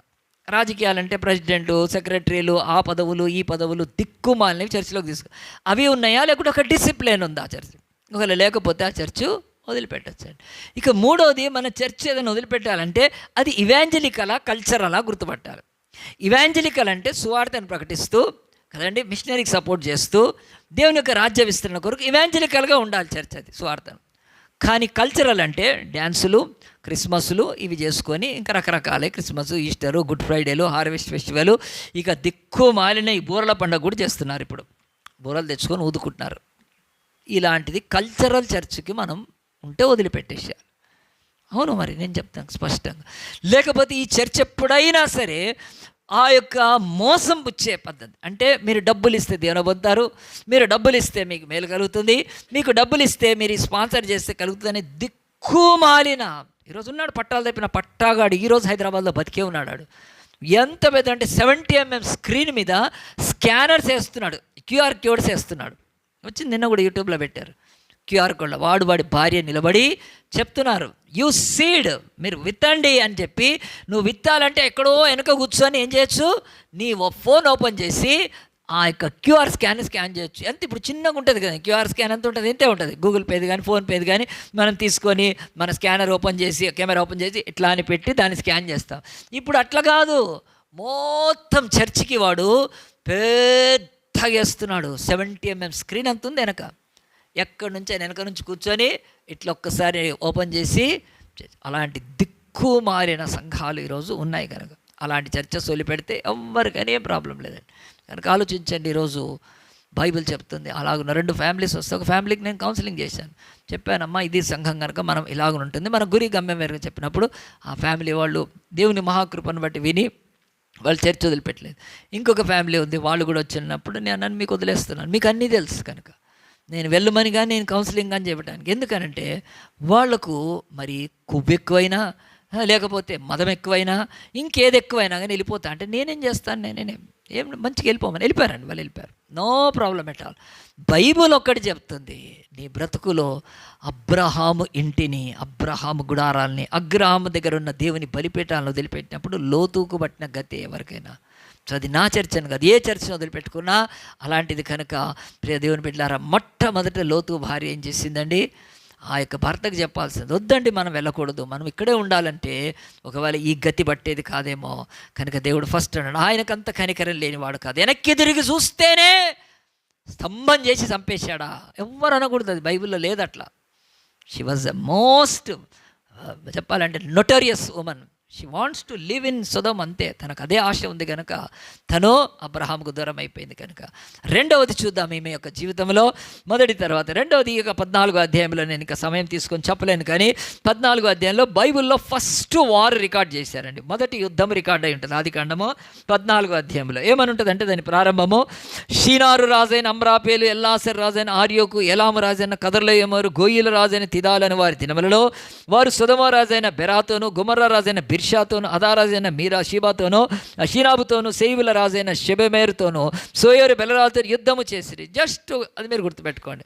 ఇక్కడ సొదొమ గొమొర్రాలో ఉన్నారు కదా, వాళ్ళ రాజుల పేర్లు ఉన్నాయి చూడండి. సొదొమ రాజుల పేరు బెరా, గొమొర్రా రాజు పేరు బిర్షా. ఈజీగా ఉంది కానీ బెరా బిర్షా ఇద్దరు రాజులు. బెరా అనేవాడు, బిర్షా, ఇద్దరు రాజులు. ఆ రాజులు ఏలుతున్న సొదొమ గొమొర్రాలోనే కదా పొయ్యి మన లోతు ఉన్నాడు అక్కడ. తర్వాత ఏమైంది, మంచిగా అయినాడు. 2 నిమిషాల స్పీడ్గా చెప్తాను. ఈ ఆనాడు ఆ యొక్క అమ్రాపేలు కాదు, ఎల్లాసర్ రాజైన ఆ యొక్క కదర్లో ఏమన్నాడు, ప్రపంచాన్ని ఏలాడండి. మనకు తెలుసు ఆ యొక్క మంగోలియా ఆయన చెంగిస్ ఖాన్ ఏలాడు ప్రపంచాన్ని. గ్రీకు వీరుడు అలెగ్జాండర్ ఏలాడు. వీళ్ళ పేర్లు పెద్ద, ఇంకా చాలామంది ఏలారు. కానీ అలాగున మన భారతదేశం దక్షిణలో కూడా అశోక చక్రవర్తి ఏలాడు భారతదేశం చాలా మంది. సో ఇలాంటి ప్రపంచ చక్రవర్తులు ఎలాగున్నారో మనకు చరిత్రలో ఇక్కడ బైబిల్ అది చెప్తుంది. ప్రపంచంలోనే ఫస్ట్ దేవుడు మనకు బయలుపరుస్తున్న ఒక ఉన్నాడు, కదర్లో ఏమైనా. వాడు భయంకరమైన రాజు, వాడు దేశాలను వెళ్తున్నాడు ఆ రోజు. అలాంటి దేశాలను వెళ్తున్నప్పుడు సొదొమ గొమొర్రా అనేవి కూడా వాడి కిందనే ఉన్నాయి, కప్పంగట్టే దేశాలు, సామంత దేశాలు. కనుక వాళ్ళ దగ్గర ఏం చేశాడు తెలుసా, ధనము, ధాన్యము, వాళ్ళ యొక్క సమస్తమైన కష్టార్జితాన్ని కప్పముగా కడుతూ ఉండాలి, ట్యాక్స్ కడుతూ ఉండాలి. అట్లా వాళ్ళు 12 ఏళ్ళు కట్టారు. ఎన్ని ఏళ్ళు కట్టారు? 12 ఏళ్ళు. 12 ఏళ్ళ ఇక కట్టలేం రా, ఈయనకి ట్యాక్స్ కట్టద్దని చెప్పి 13వ సంవత్సరంలో తిరగబడ్డారు వాళ్ళు. తిరగబడితే కదర్లేం రాజు ఊరుకుంటాడా? ఏం ఊరుకోడండి. వాడు ఏం చేశాడంటే వీళ్ళని అణచాలని చెప్పి వాడు తన దగ్గర ఉన్న వాడితో పాటు ఇంకొక 4 రాజులను తీసుకొని ఆ యొక్క ఈ 5 రాజ్యాల మీద యుద్ధం చేయడానికి వచ్చాడు. ఆ యుద్ధం ప్రారంభమైంది, ఆ యుద్ధం ముందుకు వెళ్ళింది. సొదొమ గొమొర్రా రాజు కూడా యుద్ధం చేయడానికి వెళ్ళారు. కానీ తర్వాత మీరు పేరు చెప్పండి, అక్కడ సిద్దిము లోయలు అని ఉంటాయి, అక్కడ బంక మట్టి ఉంటుంది కనుక దాంట్లో యుద్ధం చేయడం కష్టం కనుక వాడు అక్కడ దాకా తీసుకొచ్చి వాళ్ళని ఏం చేశాడంటే వాళ్ళను మరి జయించడానికి లేకపోతే యుద్ధం చేయడానికి వచ్చినప్పుడు 9వ అధ్యాయం ఎండింగ్లో ఉంటుంది. 6 5 రాజులు యుద్ధం చేసిరి. ఆ సిద్దిము లోయలో 10వ వచనం, సిద్దిము లోయలో 14:10 ఆ సిద్దిము లోయలో విస్తారమైన మట్టికిలు గుంటలు పడిన సొదొమ గొమొర్రా రాజులు పారిపోయి వాటిలో పడిరి. శేషించిన వారిలో కొందరు పారిపోయిరి. అప్పుడు వారు సొదొమ గొమొర్రా ఆస్తి యావత్తును వారి భోజన పదార్థాలను పట్టుకొని పోయిరి. మరి అబ్రహాం సోదరుడి కుమారుడైన లోతు సొదొమలో కాపురం ఉండేది కనుక, ఎక్కడున్నాడు అతను? సొదొమలో కాపురం ఉండేను కనుక, రౌండ్ చేసుకోవాలి, సొదొమలో కాపురం ఉండేను కనుక అతని ఆస్తిని పట్టుకొని పోగా ఎత్తుకొని పోయారు. ఎవరు ఎత్తుకొని పోయారు? ఆ యొక్క కదర్లేమ రాజు. యుద్ధం జరిగింది, సిద్దిము లోయలో వాళ్ళకి యుద్ధం చేయటం కాలేదు. వీళ్ళిద్దరిని తీసుకొని ఎత్తుకొని ఆ యొక్క రాజుల యొక్క సంపద కానీ వాళ్ళు ఉన్న మనుషులందరూ, లోతున అతని భార్యని పిల్లల్ని కూడా పట్టుకొని పోయారండి. పట్టుకొని పోయినాక బైబిల్ ఏమని తెలుసా అండి, వాళ్ళ యొక్క తిండిని కూడా తీసుకొని వెళ్ళిపోయారు, అక్కడున్న తిండి పదార్థాలు. ఇప్పుడు మన ఇంట్లో ఎప్పుడైనా దొంగతనం జరగకూడదు కానీ జరిగింది అనుకోండి, అది బాయ్ ఇది బాయ్ అంటే మనం రేపు 2 ఆమ్లెట్లు వేసుకుందామని ఆ గుడ్లు కూడా ఎత్తుకపోతాడు, ఇంత బ్రెడ్ పెట్టుకున్నాం అది కూడా ఎత్తుకపోతాడు కదా. ఇంకా వాడు చాలా పనికి మాట్లాడు అనుకో, కొత్తిమీర కట్ట కూడా తీసుకొని పోతే, రేపు కొంచెం పప్పులు వేసుకోవడానికి ఇదేం దొంగలు రా నాయన అనుకో. దొంగతనాలు చేస్తే వాళ్ళు ముట్టుకోరు కదా. ఈడు చూడండి, అసలు వాళ్ళ ఆహార పదార్థాలన్నీ ఊడ్చుకొని తీసుకొని తిండి లేకుండా చేసేసాడు. ప్రియ దేవుని బిడ్డలారా, అలాంటి సమయంలో ఈ వార్త అబ్రహాముకు తెలిసింది. అబ్రహాం ఏం చేశాడంటే కదా, ఆయన ఒకసారి ఇట్లా గట్టిగా చేయి పెట్టుకొని, దేవా ఏం చేద్దామని ఆయన నేను చెప్తే ఏం లేదు కనుక పోయాడు అని అనలేదండి. అబ్రహాము లేచి కదా ఆ యొక్క ఎష్కోలు, ఆ తర్వాత ఏనోర్, మమ్రేన్ ముగ్గురిని తీసుకొని అతను లేచి 318 మందికి వెళ్ళి కదర్లేమ రాజు మీద యుద్ధం చేశాడండి. ఆనాడు ఎంపరర్, ఒక చక్రవర్తి మీద అబ్రహాం పోయి యుద్ధం చేసి వాడిని జయించి లోతుని, అతని భార్యల్ని, పిల్లల్ని విడిపించి వెనక్కి తీసుకొని వచ్చాడు.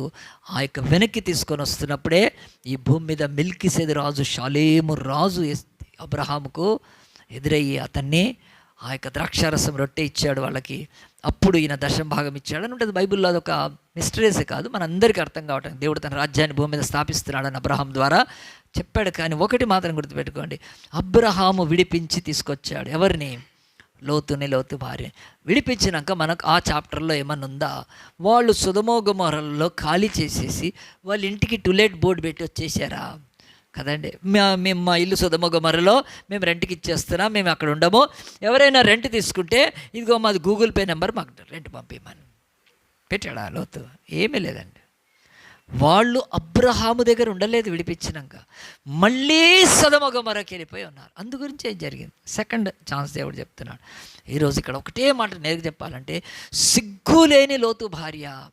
సరే భర్త అన్నాను, భార్య చెప్పచ్చు కాదండి, భార్య చెప్పాలి, అయ్యో వద్దండి మనము మళ్ళీ సొదొమ గొమొర్రాకి వెళ్ళొద్దు, యుద్ధం జరిగింది, ఆ యొక్క మనల్ని పట్టుకొని పోయారు, తిండి తిప్పాలు లేకుండా కట్టి పారేశారు, మన బిడ్డలు నశించిపోతారు, మనకి సొదొమ గొమొర్రాలో సేఫ్టీ లేదు, మనం అక్కడ ఉండకూడదు, అక్కడ భద్రత లేదు. ఇదిగో నీ తండ్రి అయిన అబ్రహాము ఎంత గొప్పవాడు, ప్రాణానికి తెగించి మనల్ని కాపాడాడే, మళ్ళీ మనకు సొదొమ గొమొర్రాలు ఎందుకు, ఆ పట్టణాలు ఎందుకు? అవి మంచి పట్టణాలా? కాదు, దరిద్రపు పట్టణాలు కనుక వద్దండి అని చెప్పి లోతు భార్య ఏమైనా తన భర్తను అడ్డుకొని వద్దండి ఇక్కడే ఉందామని అందా? లేదండి. దానికి రివర్స్ ఉండొచ్చు. లోతు ఆగుదామంటే నడును పిచ్చోడు అని తీసుకుపోయిందేమో, భర్తను తీసుకొని పోయి ఉంటుందండి.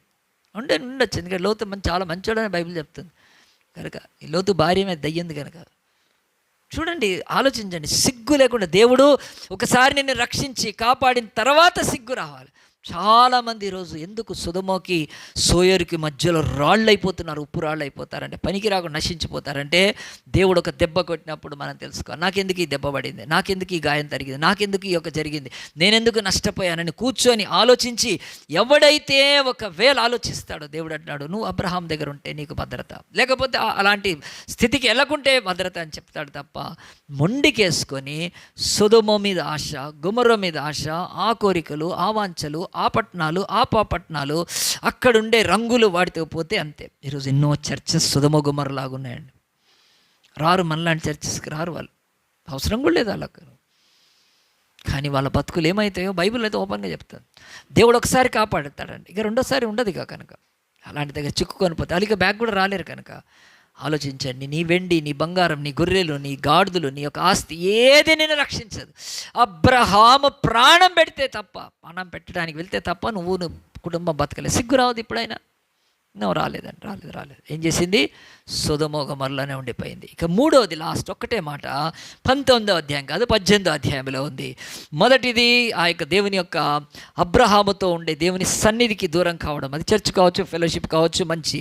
రెండవది, ఒక దెబ్బ తగిలిన తర్వాత బంధింపబడ్డాక, విడిపించినాక కూడా అబ్రహాము దగ్గర ఉండకుండా మళ్ళీ అక్కడికి పోయారు. మూడవది 18వ అధ్యాయంలో బైబిల్ ఏం చెప్తుందంటే, అబ్రహాము ప్రార్థన చేశాడండి. దేవుడు తన ఇంటికి వచ్చినప్పుడు ప్రార్థన చేశాడు. ఎప్పుడు ప్రార్థన చేశాడంటే, తనకి మరి ఆ యొక్క 18వ అధ్యాయంలో చూడండి 16వ వచనం, అప్పుడు ఆ మనుషులు అక్కడి నుంచి లేచి సొదొమ తట్టు చూచారు. అబ్రహాం వారిని సాగనప్పుడు వారితో కూడా వెళ్ళినప్పుడు, యెహోవా నేను చేయబో కార్యం అబ్రహామునకు దాచిదనా. గట్టిగా చెప్పలు కొడదామండి. దేవుడు తన దాసులకు బయలుపరుస్తాడు. అలాగే అబ్రహాముకు బయలుపరిచాడు. నేను ఇక్కడికి వచ్చింది రెండు పనుల మీద, ఒకటి శారాన్ని దీవించడానికి, అబ్రహాం దీవించడానికి, వారికి బిడ్డ కలుగుతాడని వాగ్దానం ఇచ్చి వెళ్ళటానికి, రెండవది సొదొమను లేపేయటానికి. అంతే బైబిల్ ప్రకారం. సొదొమ గొమొర్రాలు భూమి మీద ఉండకూడదు ఇక అని దేవుడు వచ్చి సొదొమ వైపు వెళ్తున్నప్పుడు అబ్రహాంకు చెప్పకుండా లేదండి. ఎంత మంచి దేవుడు చూడండి. అబ్రహాం కూడా, ప్రభువా నువ్వు అన్నీ ఎరిగినవాడు, నువ్వు ఏం చేసినా పర్వాలేదు, నువ్వు అన్నీ ఎరిగినవాడు కనుక నీ పన్ను అనలేదండి. అబ్రహాం వెంటనే భయపడిపోయాడు. నా బిడ్డ లోతు భార్య పిల్లలు ఉంటారే, సొదొమను దేవుడు నాశనం చేస్తే దేవుడి చేతిలోంచి కాపాడేవాడు ఎవడున్నాడు? ఎవడు కాపాడలేడని ఆకాశం వైపు మైదానంలో ప్రార్థన చేశాడు. తండ్రి దేవా, నువ్వు నీతిమంతులను దుష్టులతో చంపవు కదా అని ప్రార్థన చేస్తే దేవుడు ఆగిపోయాడు. అక్కడ ప్రార్థన చేస్తున్నాడు. దుష్టుల పట్టణం గారు అబ్రహాం 50 మంది అన్నాడు, తర్వాత 30 మంది అన్నాడు, 20, 10 మంది అని. 10 మంది అయినా ఆ పట్టణంలో ఉంటే దేవుడు వాగ్దానం తీసుకున్నాడు.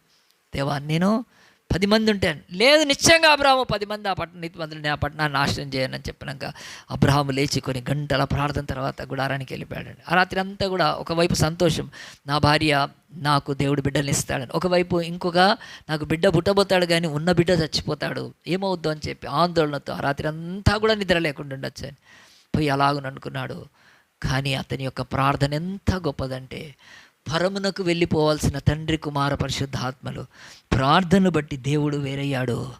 యెహోవా దేవుడు వెళ్ళిపోయాడు, యేసుక్రీస్తు పరిశుద్ధాత్మ దేవుడు అనుకుంటే సొదొమోకి వెళ్ళారు. దేవుడు ఎంత ప్రార్థనకు జవాబిచ్చాడు. అసలు వాళ్ళు ముగ్గురు వెళ్ళిపోవాల్సిందే పరమునకు. ఒకవేళ అబ్రహాం ప్రార్థన చేయకపోతే వెళ్ళిపోయాడు. కానీ అబ్రహాం ప్రార్థన చేసినందుకు వాగ్దానం ఇచ్చాల్సి వచ్చింది. వాగ్దానం ఇచ్చినందుకు వెళ్ళారు. ఆ పట్టణంలోకి వెళ్ళి సొదొమ గొమొర్రా లోతున ఆయన పిల్లల్ని తీసుకొని రావాలి బయటికి. ఎంత ప్రేమాడి దేవుడు, అందు గురించే వెళ్ళారు. ఒక వ్యక్తి ప్రార్థన పరమ నుండి దూతల్ని పంపిస్తుంది మన కొరకు. ఒక వ్యక్తి ప్రార్థన దేవుడి యొక్క కృపాశక్తిలోకి మనల్ని తీసుకెళ్తుంది. నశించిపోవాల్సిన లోతు భార్య పిల్లలకు దేవుడు వాళ్ళని కాపాడటానికి ఆ పట్టణం దాకా వెళ్ళాడు. ఆ ఊరిలోకి వెళ్ళాడు. ఆ ఊరిలో ఉండే ఆ దుమ్మి ప్రజలను ఆపాడు. వాళ్ళ కనుమబ్బు కలుగజేశాడు. చేతులతో తీసుకున్నాడు, ప్రార్థన చేశాడు. రాత్రి ఉన్నాడు.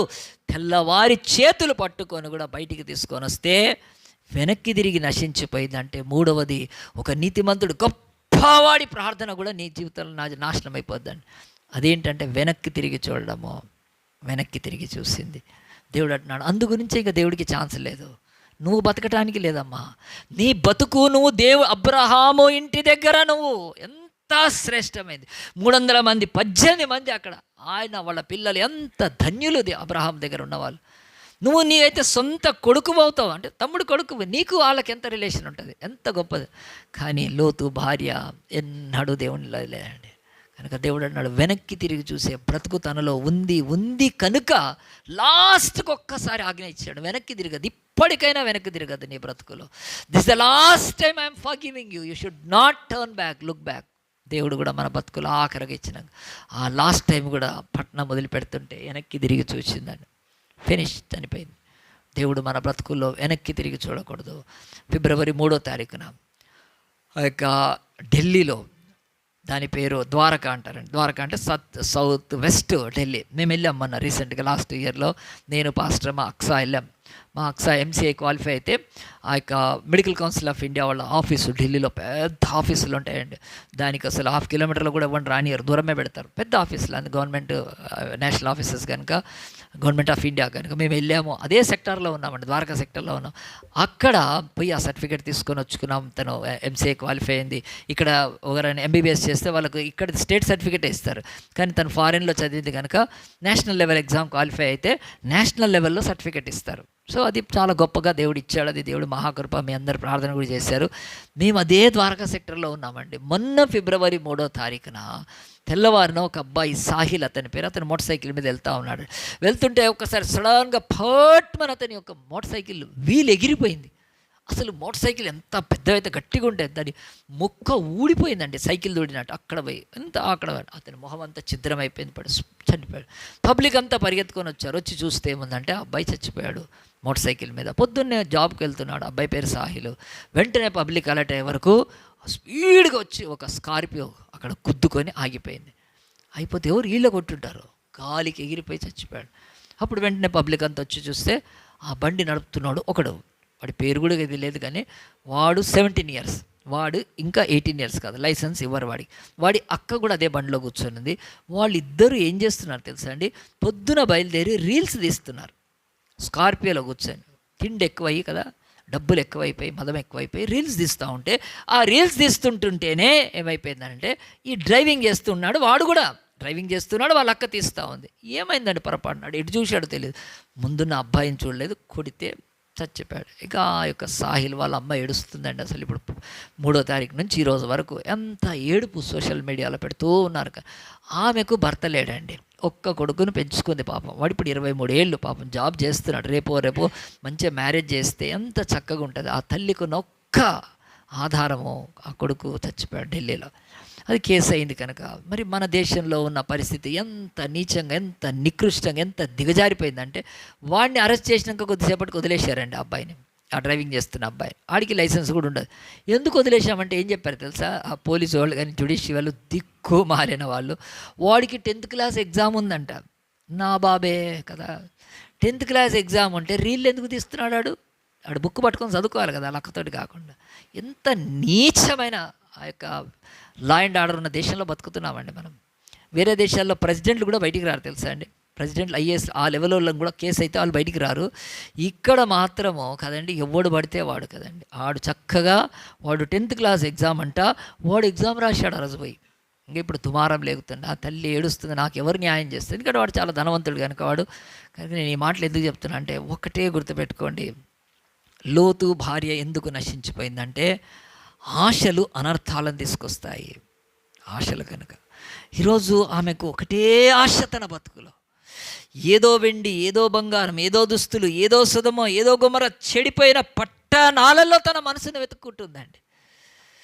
దేవుడి అబ్రహాము గుడారంలో ఆమెకు లేదు కనుక ఒకరోజు ఆమె నాశనం అయిపోవటానికి ఆశలు, ఇంగ్లీష్లో అంటారు desires and destructions. Your desires brings destruction. కనుక ఎంత కనుక నీ జీవితాల్లో నీ ఆశలు నిరర్థకమైపోతాయి. ఎందుకు నేను ఈ మాట ఇప్పుడు 20 ఏళ్ళు అవుతుంది మనం ఇప్పుడు చర్చ అనుకుంటే. కనుక లోతు భార్య దన్నమని ఆమెనేం దేవుడు ఉపస్థాపన చేసి ఆపలేదు. అబ్రహాముతో కదా ఇంటిలో గుడారాల దగ్గర ఉన్న ఒక స్త్రీ లోతు, ఇన్ని ఏళ్ళు ఆమె బ్రతుకులో మార్పు లేదండి. వెనక్కి చూసే బతుకు కనుక పాపపు బతుకు, శాప బతుకు, లోక బతుకు, మతాల్లో, ఈ కులాల్లో, వాటిల్లోనే బతుకుతున్నారు. కనుక దేవుడు నువ్వు వెనక్కి తిరిగితే నిన్ను రక్షించే ఆఖరి యొక్క ఆ హస్తాలు, ఆ దేవదూతల హస్తాలు కూడా వదిలేస్తాయి. ఏమైతే ఇంకా అయిపోయాయి, వెనక్కి తిరిగి ఉపస్తంభమై నాశనం అయిపోతే. దేవుడు ఆ రోజు నుంచి ఈ రోజు వరకు మనందరితో అంటున్నాడు, ఈ సంవత్సరంలో ఆశలు, అనర్థాలు, డిజైర్స్ అండ్ డిస్ట్రక్షన్స్ మనల్ని దేవుడి రాజ్యానికి దూరం చేసే ఆ యొక్క పరిస్థితులు దేవుడు పరీక్షించుకోబడినాడు. అందరం ఫిలిప్పీలకు రాసిన పత్రిక చూడండి. ఈ భూమి మీద నేను వెనక్కి తిరగను, నేను ఎంత గొప్పనో నాకంటే నన్ను చూసిన ప్రజలకు తెలుసని చెప్పుకునేవాడు ఎవరు? ఆయన ఈ భూమి మీద ఇదిగో ఆదిమ అపోస్తులతో సమానంగా ఎంచబడ్డ ఆ మహిమలోకి లేపబడ్డ ఆ యొక్క వ్యక్తి పేరు బైబిల్ చెప్తుంది. ఫిలిప్పీలకు రాసిన పత్రిక 8వ పౌలు. కనుక గమలీయేలు పాదాల దగ్గర ఆ యొక్క ధర్మశాస్త్రాన్ని ఓపెన్ చేయడం కనుక ఒక పరిసేయుడిగా 8వ దిన సున్నతి చేయబడ్డవాడుగా ఆ యొక్క ధర్మశాస్త్ర విషయంలో ప్రావీణ్యుడు అయి ఉండి మత విషయంలో నిష్ఠ కలిగి అతను తిరుగులేని వాడుగా బతికిన పౌలు అంటున్నాడు, నా బతుకులో నేను వెనక్కి తిరగను, అవేవి నాకు పనికిరావు, నా కులము, నా మతము, నా జాతి, నాకున్న ఏది కూడా పనికిరాదని చెప్పుకొని తను ఫిలిప్పీలకు రాసిన పత్రిక 3వ అధ్యాయము 12లో అంటాడు. 3:12 ఇలాగున్నచండి, ఇదివరకే నేను గెలిచి తినైనను, ఇదివరకే సంపూర్ణ సిద్ధి పొంది తినైనా నేను అనుకోనట్లేదు, కానీ అవి ఏమీ నాకు ఇవ్వలేదు. నేను దేని నిమిత్తం క్రీస్తు చేత పట్టబడినాను, దాన్ని పట్టుకోవాలని పరిగెత్తున్నాను. సహోదరులారా, నేను ఇదివరకే పట్టుకున్నాను, ఇంకా బతుకున్నాడు కనుక నాకు దొరికిందని నేను చెప్పట్లేదు, నేనైతే ముందుకే వెళ్తున్నానని. అయితే ఒకటి చేయించున్నాను, వెనకున్నవి మర్చి ఐ డోంట్ లుక్ బ్యాక్, నేను ఖచ్చితంగా మర్చిపోతున్నాను. నాకు వెనకున్నవి ఉంటే నేను కూడా ఎవరిలాగా అవుతాను? లోతు భార్యలాగా అవుతాను. నా బతుకులో ఎంత కృపనిచ్చినాక కూడా నేను వెనక్కి తిరిగితే నేనేమైపోతానో పోగొట్టుకుంటానని నేను ఒకటి స్పష్టంగా చేస్తున్నాను. వెనకున్నవి మనిషి ముందున్న వాటి కొరకై వేగిరపడుచు క్రీస్తు యేసులో కలుగు ఉన్నతమైన బహుమానం కొరకు నేను గురి వద్దకే పరిగెత్తుచున్నాను. ప్రియ దేవుని బిడ్డలారా, ఆలోచించండి. యేసు ప్రభు పాత నిబంధనలోని కొద్ది మంది పేర్లనే తీసుకున్నాడండి. లూకాసు వార్త తీయండి ఒకసారి, 17వ అధ్యాయం తీయండి. యేసు ప్రభు తన శిష్యులతో మాట్లాడుతున్నప్పుడు యేసు ప్రభు మాట్లాడిన మాటలు చూసి మనము ప్రార్థన చేసుకుందాం. లూకాసు వార్త 17వ అధ్యాయము 28. మీరు తీయకపోయినా నేను చదువుతానులేండి. లోతు దినములలో జరిగినట్టు జరుగును, జనులు తించు, త్రాగుచు, అమ్ముచు, నాడుచు ఇండ్లు కడతా ఉంటారు. అయితే లోతు సొదొమ విడిచిపోయిన తర్వాత ఆకాశం నుండి అగ్ని గంధకములు కురిసి వారందరినీ నాశనం చేశాను. ఆ ప్రకారమే మనుష్య కుమారుడు ప్రత్యక్షమైన దినం ఉంటుంది కనుక ఎవ్వడు కూడా ఆ దినమున మిద్దె మీద నుంచి కిందికి దిగకూడదు, తన సామాగ్రి తీసుకెళ్ళి. అలాగే పొలంలో ఉన్నవాడు వెనక్కి రాకూడదు. లోతు భార్యను జ్ఞాపకం చేసుకోండి. ఎంత స్పష్టంగా చెప్పేస్తున్నాడు. యేసుప్రభు నోట్లోంచి వచ్చిందండి వాడు. దేవుడు ఒక్కసారి అంటున్నాడు, నిన్ను నన్ను సొదొమ గొమొర్రా అగ్ని గుండం నుంచి రక్షించడానికి దేవుడు ఒక్కటి, బిడ్డ వెనక్కి తిరగద్దు. నీ కులం కదా, ఆ కులాన్ని వాడుకోవాలనుకుంటు నువ్వు వెనక్కి తిరిగినట్టే, నీ మతం వాడుకున్నట్లే. ఇంకా నీకు ఏదున్నదా ఈ లోకంలో? వెనక్కి తిరిగితే ముందున్న మహిమను నువ్వు కోల్పోతావు. కానీ లోతు భార్య అలాగన వెనక్కి తిరిగినాక ఏమైంది తెలుసా అండి? ఈ భూమి మీద 2 అడ్డమైన జాతులు పుట్టాయి. మోయాబు, అమ్మోను. ఎంత నీచమండి. ఈరోజు వరకు కూడా మన యొక్క హైందవ సహోదరులు లేకపోతే మతోన్మాదులు బైబిల్లో అదే చూపిస్తారు కదా, మీ బైబిల్లో ఇది ఉందని చెప్పి. దేవుడు అది ఉంటే ఉంది, దేవుడు అంటున్నాడు, అది జరిగింది కనుక చెప్తున్నాడు, జరగంది అయితే చెప్పట్లేదు, లేకపోతే ఊహించి కానీ అలాంటి ఒక నీచమైన దానికి ఈరోజు లోతు భార్య ఈరోజు కారణమైతే తను నశించిపోతే దేవుడు అంటున్నాడు, నీకు ఇచ్చిన కృప వెనక్కి తిరిగితే, నీ ఆశలకు వెనక్కి తిరిగితే, నీ కోరికలకు వెనక్కి తిరిగితే నీకున్న ముందున్న మహిమను కృపను కోల్పోతావు. ఆశలు అనర్థాలను తీసుకొని వస్తాయి. పొద్దున ఎగ్జామ్ పెట్టుకొని లేకపోతే చదువుకుంటే నేను చిన్నోని కదా నాకెందుకు అని చెప్పి కాకుండా తీసుకొని స్కార్పియో వెహికల్ తీసుకొని ఎస్యూవి తీసుకొని వాళ్ళ అక్కను కూర్చోబెట్టుకొని, అది కూడా సిగ్గులేంది, అది కూడా కనుక తెలియసి ఏం చేస్తుంది, రీల్స్ చేస్తూ ఈరోజు ఒక అబ్బాయి ప్రాణం తీసేస్తే కుటుంబం అంతా జైల్లోకి వెళ్ళాల్సి వస్తుంది. ఇప్పుడు ఉండాలి మరి, వదిలిపెట్టారు కనుక అది సోషల్ మీడియాలో వచ్చింది, మొత్తం ఇండియా అంతా కూడా దుమ్ము లేపుతున్నారు. వాడిని వదిలిపెట్టద్దు వాడిని కనుక, వాడు ఎంత జువెనైల్ అయినా సరే ఆ యొక్క వాడికి అంటే ఆ యొక్క చట్ట ప్రకారం బాలులకు వేరుగుంటుందండి కేసు కనుక, లేదు ఎట్లయినా వదిలిపెట్టేది, దాన్ని కూడా లోపడేయాల్సిందే అని చెప్పి ఈరోజు ఆ కుటుంబం ఎంత డబ్బు, బంగారం, వెండి ఇవేవి కాపాడవండి ఇప్పుడు, ఎందుకంటే చట్టమే కనుక. దేవుడు అంటున్నాడు, లోతు భార్య ఆశలు అవి అనర్థాలు తీసుకొస్తాయి. కానీ తన కళ్ళతో, ఈరోజు లాస్ట్ మాట చెప్తున్నాను, చాలామంది లోతు భార్యలాగా ఉన్నారు ఈరోజు చర్చెస్లో. వాళ్ళ కాలి నడక సోయేరు వైపు వెళ్తుంది, సరే అంటే రక్షించుకునేస్తారు, కానీ కన్నులు సొదొమ మీద ఉన్నాయి. చాలామంది చర్చికి వచ్చేవాళ్ళు ఇంకా వాళ్ళ బ్రతుకుల్లో వాళ్ళ కాళ్ళు అడుగులు చర్చి వైపు వెళ్తూ దేవుని రాజ్యము, మహిమ, నిత్యజీవం వైపే ఉన్నాయి, కానీ కన్నులు వెనకే ఉన్నాయి కనుక, ఇంకా ఈ లోకపు దరిద్రాల మీద ఉన్నాయి కనుక దేవుడు అంటున్నాడు, వాళ్ళు ఎవ్వరు కూడా నువ్వు సొదొమలో ఉండిపోవు, సోయరుకు రావు, రాయి ఉప్పు రాయి అయితే వస్తావు అని చెప్పి దేవుడు సడన్గా హార్ట్ అటాక్ వస్తే వస్తారు, అట్లా చంపేశాడని దేవుడు. ఇంకా అవసరం లేదు ఆమె, దేవుడికి అవసరం లేదు ఆమె, ఎంత కృప ఎంత దయ ఇచ్చాడో కనుక. చాలామంది మామూలుగా రకరకాలుగా చనిపోతారండి, కానీ హార్ట్ అటాక్ వచ్చినప్పుడు ఒక్కసారి మ్యాసివ్ అటాక్ వస్తే అట్లా స్టక్ అయ్యి అంతే చచ్చిపో. దేవుడి ఉగ్రత అలాగున ఇక్కడ బైబిల్ చెప్తుంది, సొదొమ గొమొర్రా పేరిన అగ్ని గంధకాల కంటే దేవుడి ఒక ఉగ్రత ఈ స్త్రీ మీద పడిందండి. ఎందుకంటే దేవుడు సహించలేడు తెలుసు, ఆయన ఇచ్చిన కృప అంతటినీ నాశనం చేసుకుంటే ఆయనకు అస్సలు ఇష్టం లేదు.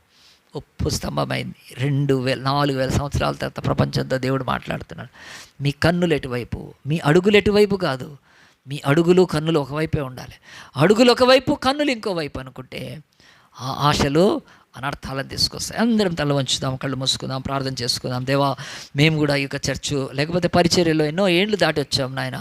లోతు భార్య వల్లే ప్రభా, లోతు ఏమి ఊరు పట్టణంలో ఉన్నప్పుడు, హారాన్లో ఉన్నప్పుడు దేవుడు లోతు భార్యను నువ్వు సరిగ్గా లేవని చెప్పి ఏమి శిక్షించలేదండి. దేవుడు కాదు, ఎంతో టైం ఇచ్చాడండి. వాళ్ళు పత్తనారం నుంచి ఇదిగో బేతేలుకు వచ్చారు, సింధూర వనపరికి వచ్చారు, మక్పేలా ఆ యొక్క స్థలానికి వచ్చారు, ఎన్నో ప్రాంతాలు తిరిగారు. అప్పుడంతా దేవుడు గ్రేస్ ఇస్తూనే వెళ్ళాడు. కృప అబ్రహాంకి ఇచ్చిన కృప, లోతుకి ఇచ్చిన కృప తన భార్యకు కూడా ఇస్తూ వచ్చాడు దేవుడు. కానీ అవంతా కూడా తన బ్రతుకులో నాశనం చేసేసుకుంది. ఎంత బైబిల్ స్టడీ ఇస్తే దేవుడు ఏం చేసుకోవటానికి, ఎంత మంచి చర్చ ఇస్తే ఏం చేసుకోవటానికి, ఎంత మంచి ఫెలోషిప్ ఇస్తే ఏం చేసుకోవటానికి, ఎంతమంది అబ్రహాము లాంటి దైవ భక్తుల ప్రార్థన ఉండి ఏ పాటికి ఏమీ లేదే. నీకేమిస్తే నీ బతుకులో నీ కన్నులు మార్చుకుంటావు. నీవు ఉప్పు స్తంభం అయిపోయి ఎందుకు పనికి రాకుండా, నీవే ఒకవేళ సరిగ్గా ఉంటే నీ కూతురులా పని చేసేవాళ్ళ వాళ్ళ నుంచి మోయాబు, అమ్మోనీయులని ఒక అసహ్యమైన సంతానం ఈ భూమి మీద పుట్టేదా? ఆ పాపాన్ని కూడా మళ్ళీ యేసు సిలువలో మోస్తే తప్ప మోయాబీలకు, అమ్మోనీయులకు రక్షణ లేదు కదా. అబ్రహాము కేవలం మైదానంలో ప్రార్థన చేస్తే ఆ యొక్క లోతు కుమార్తెలకు పుట్టిన బిడ్డలు మోయాబు, అమ్మోను కొరకు ఆయన సిలువలో రక్తం కారుతూ ప్రార్థన చేయాల్సి వచ్చింది. ఆలోచించండి, అడుగులు ఎటువైపు, కన్నులు అటువైపే ఉండాలి. ఆశలు అనర్థాలను తీసుకొస్తాయి కనుక యేసయ్యా, నీవు నీ తలలో ముళ్ళ కిరీటం వచ్చినప్పుడు ఎంత ప్రభా ఏడ్చావా? ఏం ఎడవలేదు నాయన, నీ కళ్ళల్లోంచి రక్తము కారుతుంది ప్రభా. తలలోంచి కాదు, కళ్ళల్లోంచి కూడా రక్తం కారుతుంది. ఎందుకంటే అవి చిదిపినప్పుడు ఏవైనా బ్రెయిన్లో, నాకైతే తెలియదు, మెడిసిన్ చదివిన వాళ్ళకి తెలుస్తుంది, ఏదైనా నరాలు చితికిపోయి ఉంటే ఆ కళ్ళల్లోంచి కూడా రక్తం కారి ఉంటుంది యేసు ప్రభుకి. ఆయన రక్తము కారుతున్న కళ్ళతో కూడా ఆయన తండ్రి రాజ్యం వైపు చూస్తూ, దేవా ఈ జనులను క్షమించు నా రక్తముతో, ఇదిగో నేను ఎలాగున నిన్ను చూస్తున్నాను, ఈ ప్రజలు నా సిలువను చూచి వెనక్కి తిరగకుండా ముందుకు రావటకు వారిని కనికరించి క్షమించమనే చేశాడు యేసు ప్రభు ప్రార్థన. కనుక ఈరోజు మనందరి బ్రతుకుల్లో లోతు భార్యను ఎందుకు పెడుతున్నాడు? యేసు ఎందుకు మీరు అడుగులు ఎటువైపు ఉంటే మీ చూపటు పెట్టండి. డ్రైవింగ్ చేస్తున్న వాళ్ళు ఎవరైనా వెనక్కి తిరిగి డ్రైవింగ్ చేస్తే ఏమవుతుందండి? ఎన్ని ప్రమాదాలు జరిగినప్పుడు అవును డ్రైవర్ అలర్ట్గా లేడు, చూడలేదు, ముందు కొట్టేశాడు అంటారు.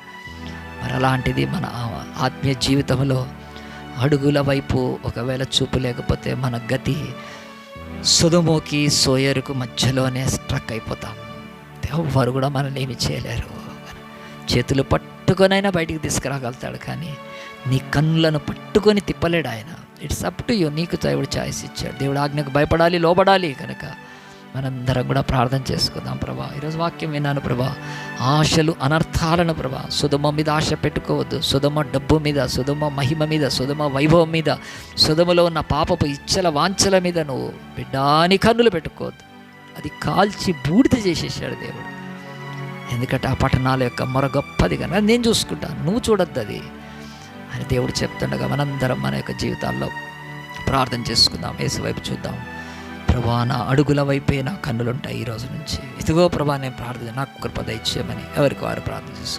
జీవంగల దేవా, పరిశుద్ధుడా, మహోన్నతుడా, నీకే మహిమగంత కలుగును గాక నాయన. ఈరోజు మరొక్కసారి నీ పాదాల దగ్గర ప్రభా మేమందరం ప్రార్థన చేసుకుంటున్నాం. బైబిల్లో ఎంత స్పష్టంగా లోతు భార్య ఎందుకు నశించిపోయిందో నాయన 19వ అధ్యాయం కాదు నాయన 13 నుంచే నువ్వు చెప్తూ వస్తున్నావు కనుక ప్రభా మేము గమనిస్తే మా బ్రతుకుల్లో అట్టిది కాకుండా మీరు కృప దయచేయమని విధమైన వాక్యం అందరి హృదయాల్లో ఫలింపచేసి అడుగులు అయ్యా చూపు కన్నులు ఒకే వైపు ఉండేలాగా మా బ్రతుకులను ప్రభా మీరు నడిపించి మేము ప్రభా ఏ సొదొమ గొమొర్రా దగ్గర సోయరు దగ్గర కాదు, మమ్మల్ని యెరూషలేముకు పిలుస్తున్నావు నాయన.